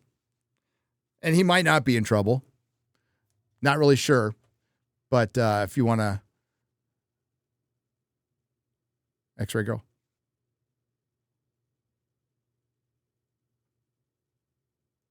Yes. X-Ray Girl. It's in the private chat. There you go. It's in the private chat. Yes. All right. This is... and stream's still up and everything. And like, again, you're not going to like what you hear. I don't think it should be taken down at all. But it's but this shows you this is the side of kindness, everybody. This is the kindness. So kindness is the new punk rock. Here's Preston Jacobs on Charlie Kirk. Oh God. And the fucking whitewashing of, and let's be very clear here. The world is a better place without Charlie Kirk. Okay. That guy was a fucking ghoul who promoted violence constantly. A fucking horrible ghoul. Okay, that guy, the world is much better with him gone. I feel super bad for his daughters. You know, but man, what a horrible human being that guy was. Pause. Thank goodness he is out of this world. Pause. He has one daughter. He doesn't even know this person. No, he's never listened to him. Never watch videos. I mean, I probably watch a lot. I watch a lot of videos of Kirk. I like the debate. I like that kind of debate. He's never called for violence. He's never said, I don't want gay people to exist. He's actually engaged in debate and say, while I disagree with you on my religious grounds, you know, it's not like they don't want you to exist and we live in this world together. That's pretty much what I saw. Preston hasn't watched a second of Charlie Kirk. Preston works for the State Department. Wow. Preston works for the State Department. Also, again, I've watched a lot of his stuff. Famous expatriate, self-proclaimed expatriate. Not a big fan of America and doesn't even live in America, as far as I know. And like his takes on A Song of Ice and Fire are pretty horrific. It looks like his takes on life are equally horrific. But just wanted to, and also famously a huge fan of this channel. Famously a huge fan of this channel. But again, I don't think he should lose his job. I don't think he should He can say what he wants, but it's funny that somebody who is such an expatriate and hates America works for them. We pay his salary. We pay his salary. And hate to break this to you, Preston. Donald Trump and Marco Rubio are your boss. Are your boss. Disappointing, but not surprising. Yeah, you can take it down. But not surprising. This comes from Preston, somebody who I've been watched a lot of his stuff. And I avoided his live streams because there was like just his political takes are very one-sided and very uninformed. We'll just say uninformed. Yeah, he this is the thing. He doesn't seem like he knows what he's talking about. But I see a lot of people like that on the left. They're very ill-informed. They're very what they are is they it's like they don't go deeper than the headline of the thing they're reacting to. No. Or I heard, I'm hearing, I heard this, and they don't even, you know. But when people tell you, we've heard this a lot, and it needs to be repeated. When people tell you who they are, listen. Yeah. Listen. I'm not gonna. I don't want anything bad to happen to say Klaus Schwab. I just don't want him to interfere with the world with his evil fucking ways. I don't want anything bad to happen to him, and I wouldn't celebrate it because. I mean, if you believe in karma, dancing on somebody's grave is the worst form of karma. Is one of the worst. Celebrating death in any way is the worst form of karma. And you see that we constantly hear that it's the right that's so evil and cruel. Again, kindness is the new punk rock, everybody. Unless, of course, you say you don't like Superman. God, I was talking to Dante, and he's like, hey, Superman is on Max. I rewatched it. It really didn't age well. It's a couple months ago. He's like, not as good as I remember it. It's like, yeah, it's really not. Mahler and I have had quite a few discussions about this. And it's like, you know, saying our first rodeo, Chris, not yours. Yeah. We'll just let time settle things. It usually does. A great example of that would be Alien Earth. Alien Earth, oh, God. which we don't have a ton of time to go over, but I'll do a review. And you're going to talk about it on Film Threat. But Alien Earth ended horribly.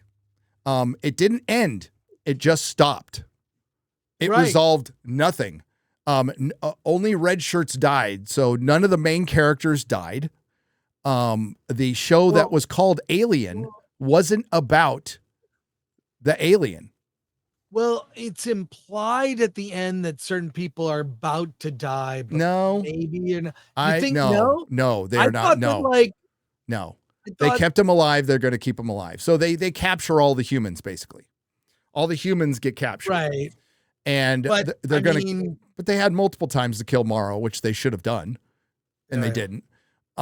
Boy Cavalier should have died, but no, Noah Hawley is planning this for 5 seasons. But, you know, just like with Romulus, and people, if you like Romulus, that's cool. I don't have a problem with it. I just thought, I called it a greatest hits album done by a cover band badly.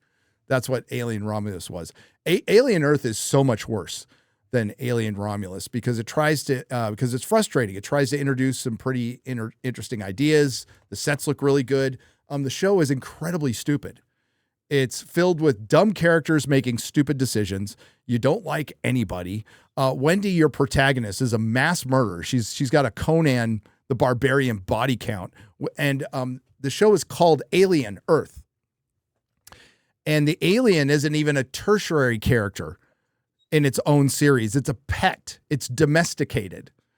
Now, how does this 12-year-old girl in a robot body who can control, by the way, she goes full Mary Sue at the end. She can control computers. Yeah. She can control all machinery. She can control synths with her mind. And she can also communicate with fucking xenomorphs. She's in God mode. She is in fucking God mode. It's like embarrassing. It was like, all right, she can just do anything. Yeah. Yeah, and it just ends. It just ends, and it's incredibly dumb. It contradicts itself within the show. It doesn't keep track of its own canon. And I'll do a full review on it, but Mahler and I reviewed it live on Nerdrotic Live last night, if you want to go check that out. But yeah, so little bit of clackback, not much. Not as much as I got on my Alien Romulus review, but and then people came around by the end. You know, the show was always dumb, by the way. It started out dumb, it ended dumber. But we're gonna get to soups. Thank you all for being here, by the way. Crazy fucking day, man. I think Hollywood thought, man, we got this. We changed the narrative. We did it. We did it. We convinced a bunch of people that Jimmy Kimmel was canceled by the state and that fascism's really here. And oh, whoopsie doopsie. Turns out the Biden administration was doing it the whole time. Druid Khan for 20 British pounds, proper money. No joke, but the best movie of the year for me is Amazon's World of the Wars movie. Dude, I've seen it 3 times. There are so many bad movies this year, but the fact that this was one unintentionally is great. Never laughed as much since Birdemic. Dude, it's genuinely the best comedy of the year. Like, it's Birdemic. That's a great analogy. It's so Birdemic is unintentionally bad. Yes. And this War of the Worlds is also unintentionally bad. But it is truly funny. Yeah. Gremlin Anku for $20 says, I watch Adam Carolla channel a lot. I'm willing to bet if you reach out to him, he would be happy to jump on FNT. He seems like he's down to earth person. We'll reach out to him. I'll do it. I love Adam Carolla. He's a real one. Him and I could just bitch about California for 2 hours. Tyler, and the shenanigans, like Gavin Newsom, I made the mistake and said he was going on Kimmel last night. He went on Colbert. Forgive me for mixing those two up again. But yeah, Gavin Newsom wants to run for president. Right now, he just passed, he just passed that thing where ICE agents can't wear masks. And 2 days later, ICE agents get attacked. Now, we could, like the cops wearing masks debate, we could certainly talk about that. We certainly could, but they are being hunted down and they're trying to murder them. I used to work for Ben Affleck doing this is Tyler Matthew Harris for $50. Thank you very much. Hang on.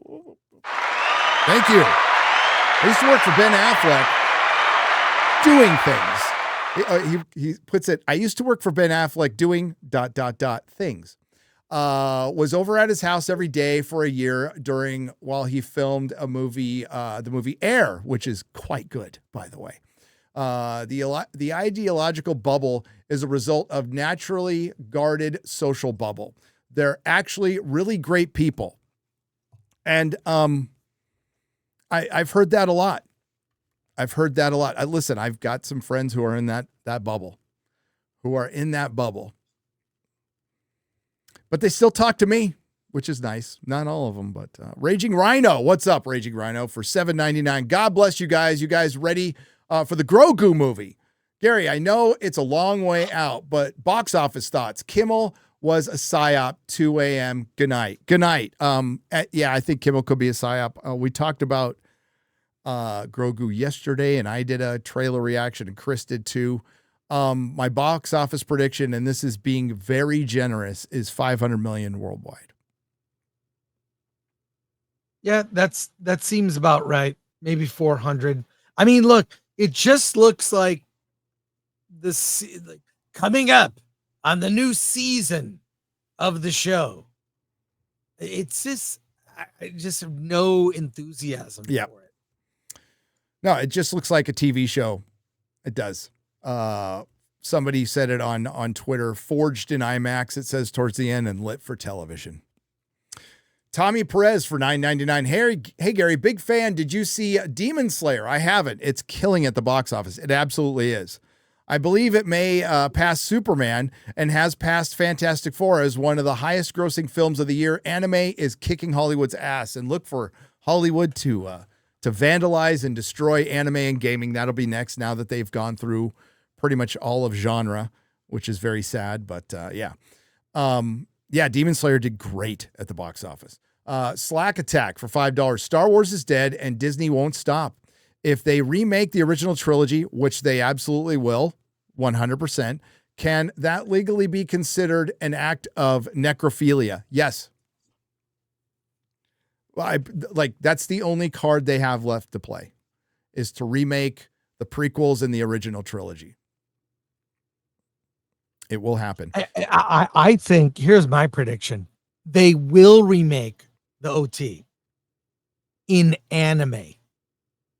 Because anime is so popular, they'll stylize it and they'll redo Star Wars, the OT, in anime style. They've already done stuff like that. They have. You can find a lot of it. So I kind of think that's where they'll go with it.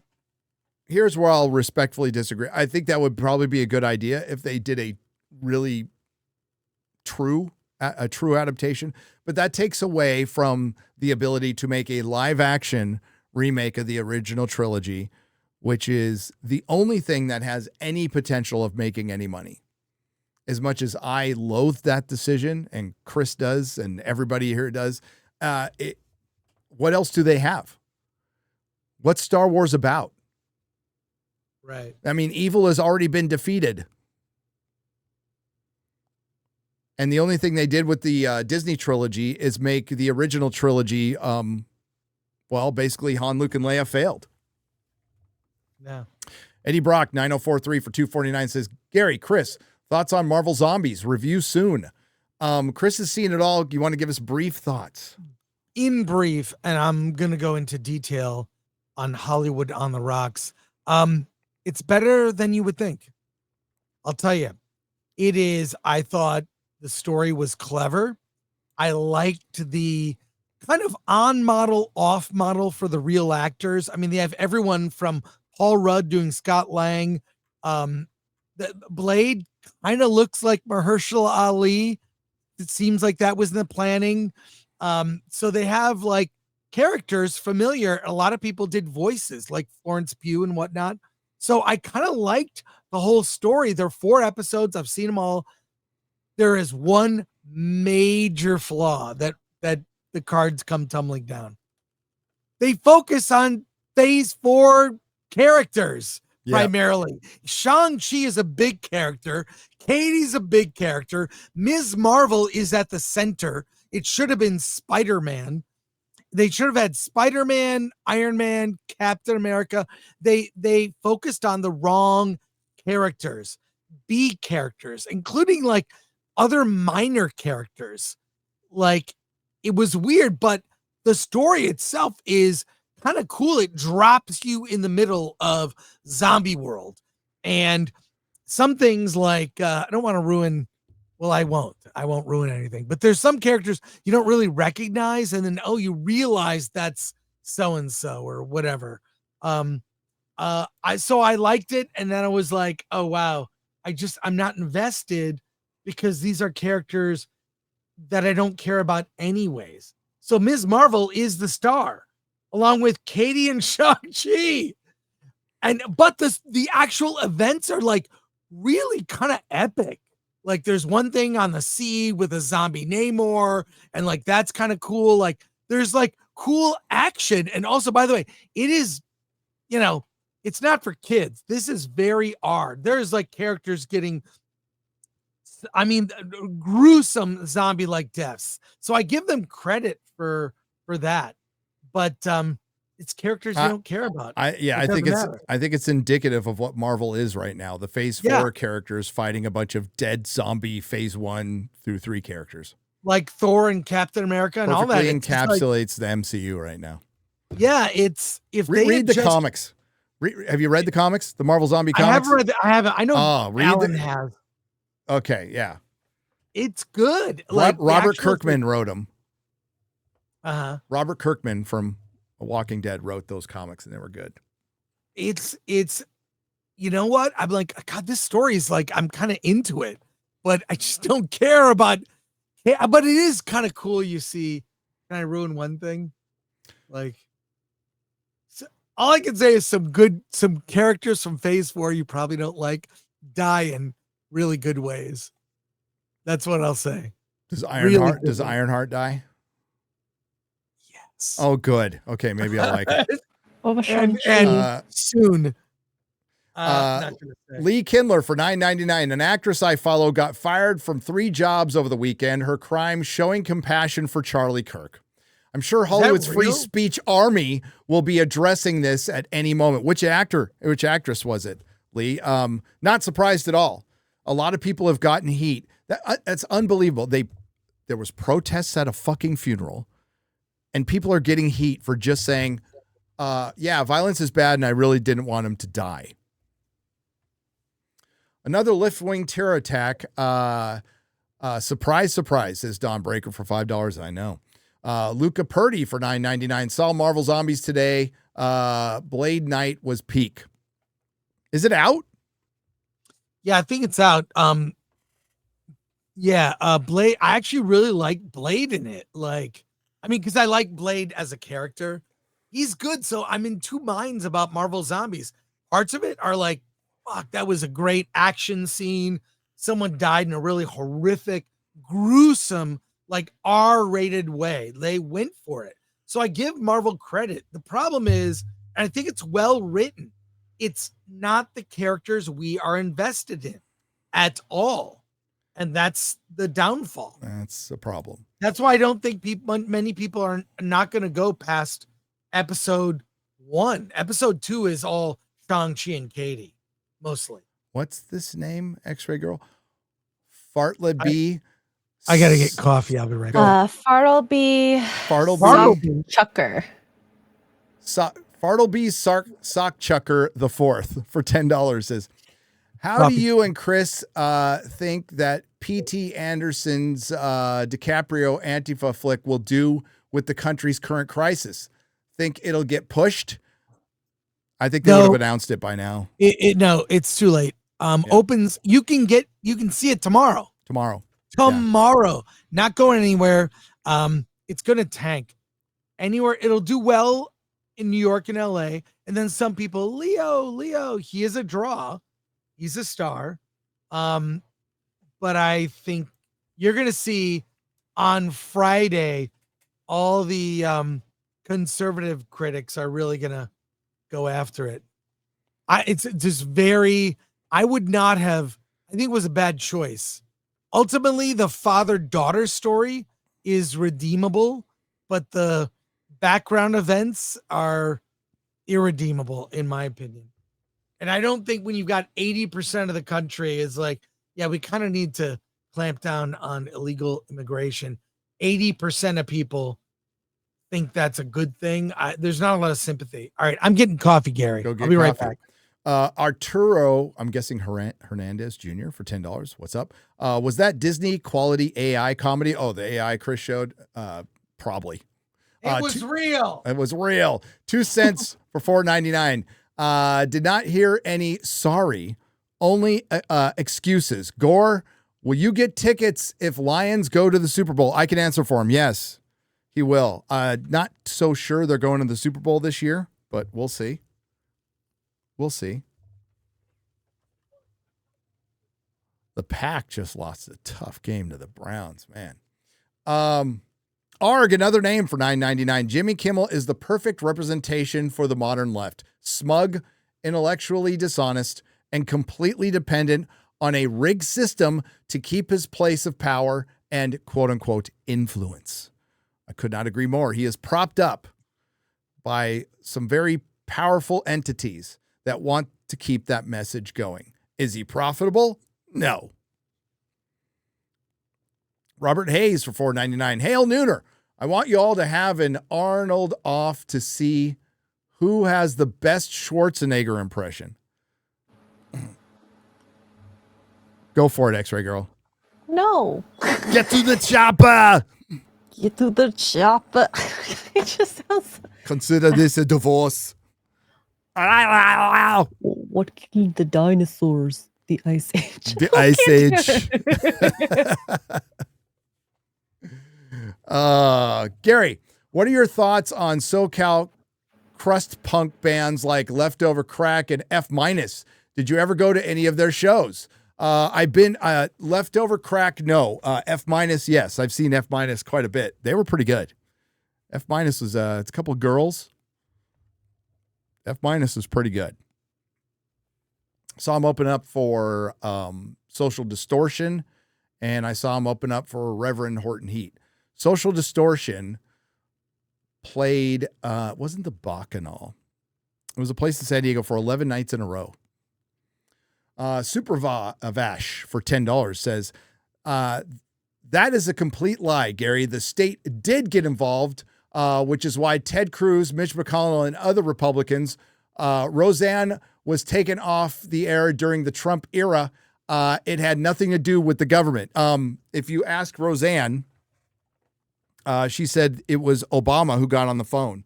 So it was the fortified government that was going, and it was during the Trump administration. You are correct. But if you think they had anything to do with it, no. If you want to argue that the FCC during his interview, the FCC commissioner during his interview, maybe said a bit too much that could scare a couple of companies, yeah, sure. But they've said no to that before. They've stood out to that before. So I think they use that as an excuse. I think Disney just wants to get rid of Kimmel because he doesn't make them very much money, and they're going to let the contract run out anyway. But no, this was a Disney decision. It was a Disney's decision. And obviously it wasn't Nexstar and Sinclair because they refused to air it anyway, yet ABC let them back on. So if we're in a fascist country where the government, no, I'd like to see proof to where Trump and the FCC chairman contacted ABC and forced him to take it off. I'd like to see that proof. An offhand comment on a podcast, gives him plausible deniability. Kimmel's back, and now all his viewers can watch in studio every week. Aberjam UK, thank you for the £5 Yes, this is true. Vegas Matt for $10. Would the Nerdrotic team be open to a 2026 New Zealand trip to visit the Lord of the Rings movie sites? Thoughts? I know, not UFO or paranormal related. I would love that. Yes, that is on my bucket list to go to New Zealand and check out Hobbiton and all the sites for sure. R.I.P. Wheezy. Kimmel is an asshat, says Joel S. for $2. Demon Slayer for 200 yen says, truly something is wrong with American food. Went to the UK in 2022, ate all kinds of exquisite meals, never had any problem, but always had severe bloating issues whenever I visit USA, even with simple meals. 100%. My friend regularly goes overseas to lots of Asian countries. He always drops like 10, 20 pounds immediately. Food in America is broken. Our bread is not great. Like that's why I after my stroke, I completely radically changed my diet. Even I noticed after the pandemic, food at restaurants is not as good as it used to be. Like it's not just shrinkflation, certain ingredients. Like we've allowed lots of really bad things in our food. The FDA cannot be trusted. So I just buy, if you buy food that lasts more than a week, it should be like, I don't know, you shouldn't even really be buying what's in crackers. Look at the ingredient. It's sad. It's broken. Sorry, Gary. It's okay. And Super Vash going back. Thank you for your $10, and your opinion is welcome here. Absolutely. But I would just argue against bringing up Mitch McConnell and Ted Cruz as anything other than uniparty fucktards that are as bad, if not worse, than any progressive Democrat. Fucking warmongering, fucking rhinos. Not a big fan of either of those two people. So to see them take a shot at going after going after Trump with definitely a Hollywood-led narrative is not surprising at all. Not surprising at all. The only thing Roseanne has in common with Jimmy is they both sit down to pee. Otherwise, she's more of a bro than him, says Albert, not a retro. You are correct. Now, you just can't bring up that the state took out Jimmy Kimmel when I'm going to say it's worse, that a former president and his wife called to have that person taken out. What bothers me about Chastain is every other thing she does is blatantly political. Her IMDb credits is a laundry list of insufferable leftism. Yep. She puts a dent in my love of beautiful redheads. Says Dave Chandler for $10. Snacks for $10 says, the very powerful and the very stupid have one thing in common. Instead of altering their views to fit the facts, they alter the facts to fit their views, which can be very uncomfortable if you happen to be one of the facts that needs altering. Word. Cole Hauser, arrah!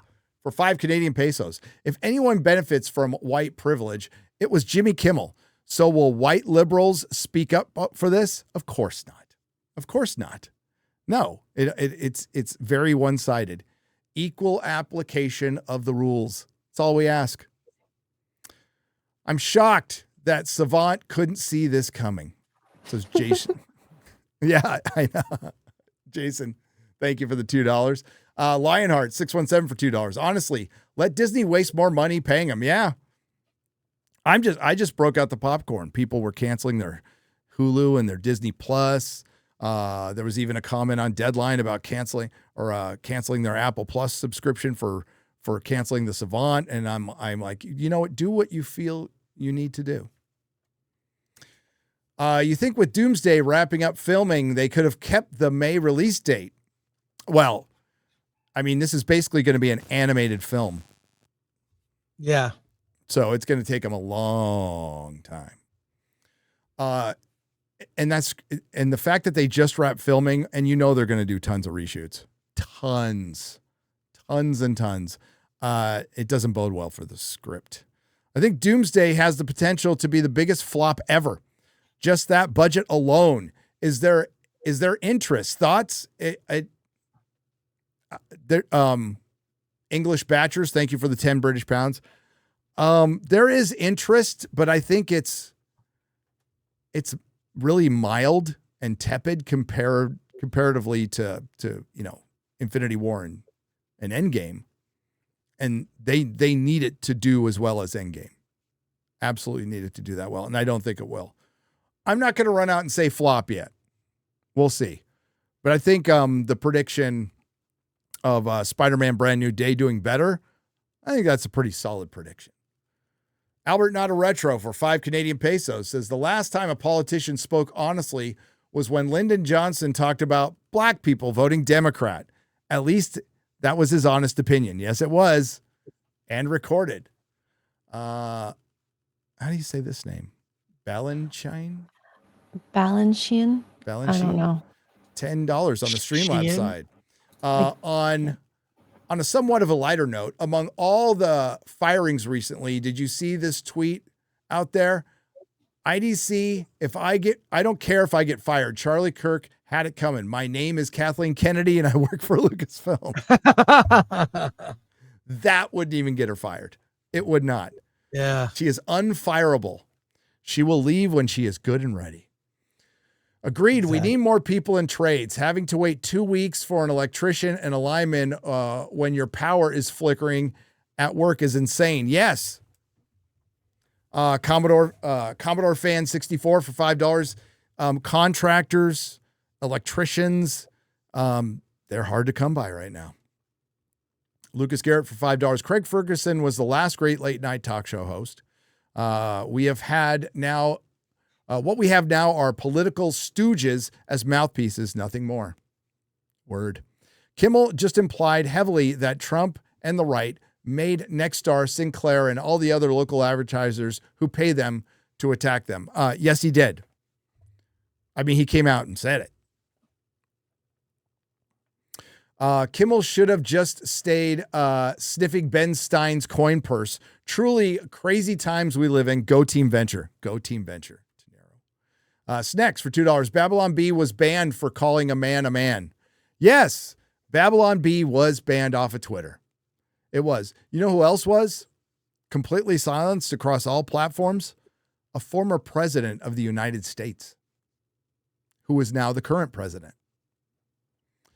And if Elon doesn't buy Twitter, do you think he's reinstated anywhere? No. Dylan, yeah. So for all the fucking bullshit that has gone on for the last 4 years, for everybody to pile on Kimmel being suspended for 6 fucking days is disingenuous. It just is. And pathetic. The people that supported my work got censored, cost me hundreds of thousands. It proves we don't have government. We have a panopticon masquerading as a government. I don't even know what that is. Smart people watch us, and I'm dumb. Now I'm gonna have to look that up. Look that up really quick, X-Ray Girl. What's a panopticon? Sounds like a Chuck Norris film. The Octagon. It is. Okay. What is it? Something 5, right? Pen? Like pentagram? 5 side? Okay. A proposed prison of supervision, so arranged that the inspector can see each of the prisoners at all times without being seen by them. Whoa. Deep. And maybe true. Gamer Gramps for $5. Just a thought. What if there wasn't any government pressure? What if the government is being used as a scapegoat? It is being used as a scapegoat. Yes. 100%. And they were given the opportunity by the FCC chairman saying that on Benny Johnson's podcast. They definitely took it and ran because they script entertainment. They create reality. They're very good. They're very good at, they're very opportunistic. So it allowed them to run with this narrative that people still, and then of course, you know, Mitch McConnell chimes in, Ted Cruz chimes in. You notice Ted Cruz isn't any part of the administration at all, right? Yeah. You know, they had a pretty bitter battle for president back in 2016. How could we forget? Yeah. And also, you know, Ted Cruz is from my great state of Texas. I hope he gets primaried out and somebody who actually has a fucking sack takes his place. Because Ted Cruz talks a big fucking game and does absolutely nothing. Absolutely nothing. Maximus Timius for $5 says, Meta also has a class action lawsuit in regards to the mass ban waves occurring because of their rogue AI is false flagging accounts and banning them. That's a problem. A lot of these companies are implementing AI when it ain't ready. It just ain't ready. Rob Reiner really did turn out to be a meathead. He did. Chris B for $2. Women are unserious people by default. Are you, X-Ray Girl? You're unserious. Absolutely. The Napski for $2 says, Jimmy Kimmel, what Dems dogs eat. Mechanoid for $2 says, Sarah Silverman peaked in The Way of the Gun. HP Lovecraft for 5 Canadian pesos. Am I the only one who finds Jessica Chastain to be a great grating in general? I can't stand her. She is a Karen incarnate. I agree. Albert Not a Retro for 5 Canadian pesos. Bill Maher defended a teacher's inappropriately interaction with a student. So I wouldn't talk to him. I might do other stuff to him, but not talking. When did he? Oh God, maybe you're right. Was he talking about like one of the hotter teachers, like a female teacher? Yeah, that's indefensible. Nordstrom for 300 Martian pesos. If you're up for a laugh and utter cringe, look up Dean Takahashi. He is a game journalist, in quotes, who couldn't beat the tutorial level for Cuphead. I remember this. I remember that. That was hilarious. Gary conveniently forgets the Democratic Minnesota lawmaker and her husband who were shot and killed by a crazy right-winger a few months ago. Supavash, was he a crazy right-winger, Supavash, or was he a former employee of Tim Walsh? He was a former employee of the governor of Minnesota. He had no Kings flyers in his car. Appointed by Tim Walz. Thank you very much. Appointed by Tim Walz. Appointed by Tim Walz. Thank you, chat, for correcting me. And he also did have no Kings flyers in his car. I don't think he was super right wing. And it's very sad what happened, by the way. And in no way, despite the fact they were Democratic lawmakers, I don't want them to die. I don't want their families to be without wives and husbands. I think it's fucking horrible. But I have not conveniently forgot. As a matter of fact, I knew a couple of facts that apparently you did not. House of Guinness out tomorrow. Pretty excited. That looks pretty good, Mad Dog. That does. And that's what is that? Is it about Guinness beer? I don't know, but it's from, I'm blanking on his name now, from Peaky Blinders, right? It looks pretty good. It looks pretty good. Blame gaming and get Trump elected a third time. Jeremy David for $2. Oh my God. Those two Democratic lawmakers, one died, right? One survived and one died. I can't remember that, but, they passed a resolution that could have been, that was considered pro-Republican just before that as well. Burn for $5 says size. Somehow Gamergate has returned. Earth2 Kimmel for $1 says a real apology. I'm not sorry to anyone for what I said. I should not have called anyone who doesn't believe in trans ideology or enforcing immigration law hateful or phobic. To anyone watching who thinks that, I disavow you and what you believe. Pepsi Man for $2. Conservatives who support Jimmy are your enemy. Well, I mean, again, I didn't see Mitch McConnell jumping on, so I'm just taking your word for it, but I wouldn't be surprised. Or actually, it probably wasn't Mitch McConnell because he's probably drooling in a cup somewhere. It's probably one of his aides. Film is inherently sluggish, so maybe instead of trying to current day everyone, they could try to make something that will stand the test of time. Agreed. Artificial intelligence for $5. Everyday AI filmmaking is advancing. Hollywood will be irrelevant in our lifetime, and I support it. Well, they've certainly brought it on themselves. I'm not saying, I can't say I'm for it, but if they're not going to change, well, something will change for them. Gary, if you were a wizard, you'd be known as Retard the Wise, Black Snape, and now a possibility of a Lord Voldemort. My God. All right. If it's oh my God, Voldemort is perfect. Voldemort. Wait, I saw this and oh my God, that is perfect. Oh my God. Wow. Can you imagine? Voldemort. Oh, somebody put wood. Oh God. Yeah, I talked about it yesterday and the day before yesterday. I could totally see that happening. Absolutely.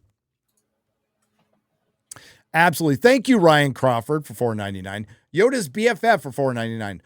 What do y'all think of the movie Him? I saw it the other day and in a completely empty theater. It was interesting, weird, esoteric rituals. SLG boys. Salon gay boys. Did you see Him? I did. It's terrible. There's a review on my channel. It's one of the worst movies of the year. Like I can't put together a top 10 list for this year. I could definitely put together a top 10 worst. Yeah. Or 10 worst films of this year. I mean, this might be one of the worst year, followed by a previous year that was pretty bad. So I don't know. Default liberals, most left-leaning people are politically uninterested, but captured by social media algos, flooded with this hatred. Says Andimus for $4.99. I think it's best as adults, like, do what you want on the internet. But Ryan has pointed this out. There's so much AI fake fucking slop on Facebook. And if you fall for that stuff, I mean, that's on you as an individual. I would say seek out other ways to verify information. And I think it's pretty easy right now to identify AI and bullshit, but it's not for some people. Yellow Flash, what's up, brother? For $5. Demon Slayer Infinity Castle is great, but you need to watch the show first. These movies are a trilogy of the manga's ending. Watch the show, Gary. How long's the show? Yellow Flash, let me just say on Gary's behalf, he will not watch it. It's a lot of seasons. And I can't watch a series to watch a thing. I did see Neza 1 and 2. Neja, whatever. But I don't know, man. I can't do Demon Slayer. But I get why people like it. Yeah. I support it. I would be way more interested in seeing that than K-pop Demon Hunters for sure. Demon Slayer. No, K-pop is better. Demon Hunters is great. It's great. I love that movie so much. You don't need to see anything. If they're going to remake the Star Wars original trilogy, forget about Filoni or Jar Jar. Put Sam Witwer in charge. His politics may be retarded, but he knows Star Wars. Says Nordstrom for 300 Martian pesos. Hail Nooners, did you read the R.A. Salvatore's Crystal Shard or Drizzt books? Thoughts? I have not. R.A. Salvatore did write, I believe, the Revenge of the Sith novelization. Was that him, or did he write Attack of the Clones? Now I got to look. Who wrote?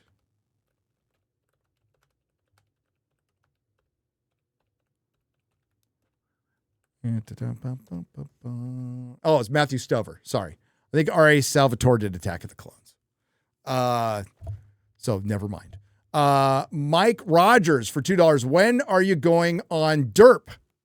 What's Derp? What's Derp? Derp. I have no idea. I mean, I know what the slang term is. Yeah. Derp. Derp. I mean, I'm on Derp every day.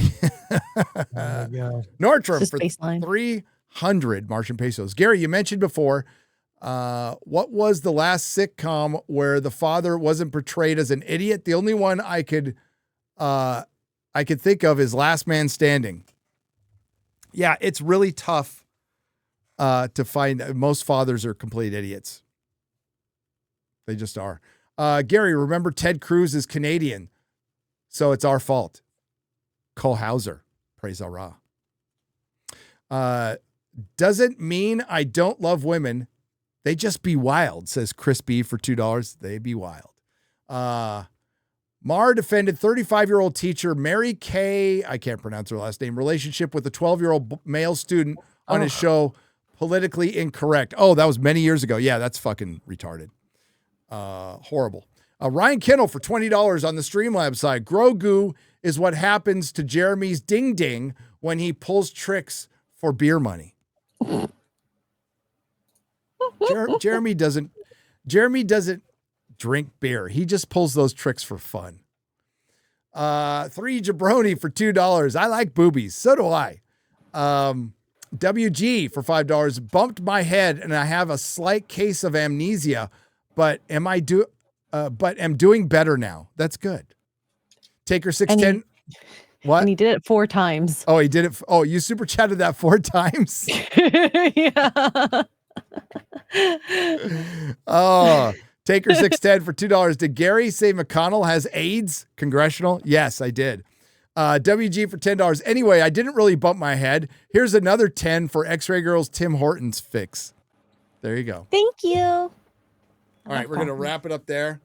We'll get the messages on the square up. We got to get going. Chris has to get going. I have to get going. I gotta drink coffee.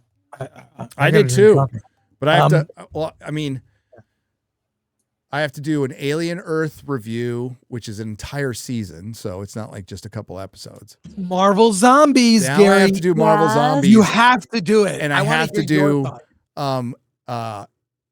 one battle after another. So that's a busy weekend. Yeah, but I'll say this: like when you watch it, you're like, this story, you could have all the same events and story, but with characters you care about. Like if Spider-Man was at the center, he's the logical person to be the lead of it, and he's not. He is in it, but it's really like the amount of effort they put in. They're trying to push Phase 4 characters. It's wasted on a really good story. Good, like, I mean, at all levels, it's really good. It's kind of like, we look at whatever, all this Alien Earth. Like, look at the production design, like everything that put into it is really good. And it comes down to this, story and characters. Yeah. As a matter of fact, I'm as a fan of Doctor Who, you could have shitty fucking graphics and shitty props. If you have interesting characters and great writing, it can make up for everything. Absolutely everything. Yes. Give me the original series, Star Trek. The effects are, some are very good and some are for their time and some are just, okay, well, that's passing. They walk by the same boulder. That's, that one set. That's why I don't rip on indie films for the most part. Yeah. I don't. Because Disney and Universal and Warner Brothers all have all the resources in the world. And to make some of the slop that they've made recently with, $300 million budgets, it's ridiculous and it should be mocked. The Killer, Supavash for $5. The Killer was a reg as a Republican and voted for Trump in every election. He opposed abortion. He was appointed by Walsh to a bipartisan board. Nice try. But he had no King's flyers. It shouldn't happen. He shouldn't have killed them. Nobody's celebrating. So what's the point? What does that got to do with Jimmy Kimmel? What does that got to do with a trans shooter killing kids in a school twice in the last couple of years? What does it have to do with the trans and Antifa ideology of the assassin of Charlie Kirk? That the other side does it once in a while? Don't know. It's horrific. Violence is being ratcheted up, and it's horrific.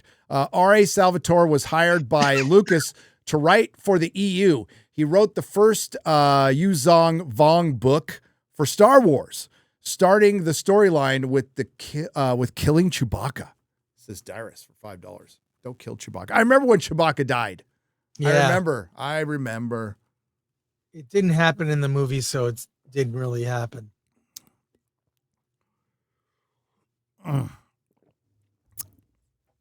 There we go.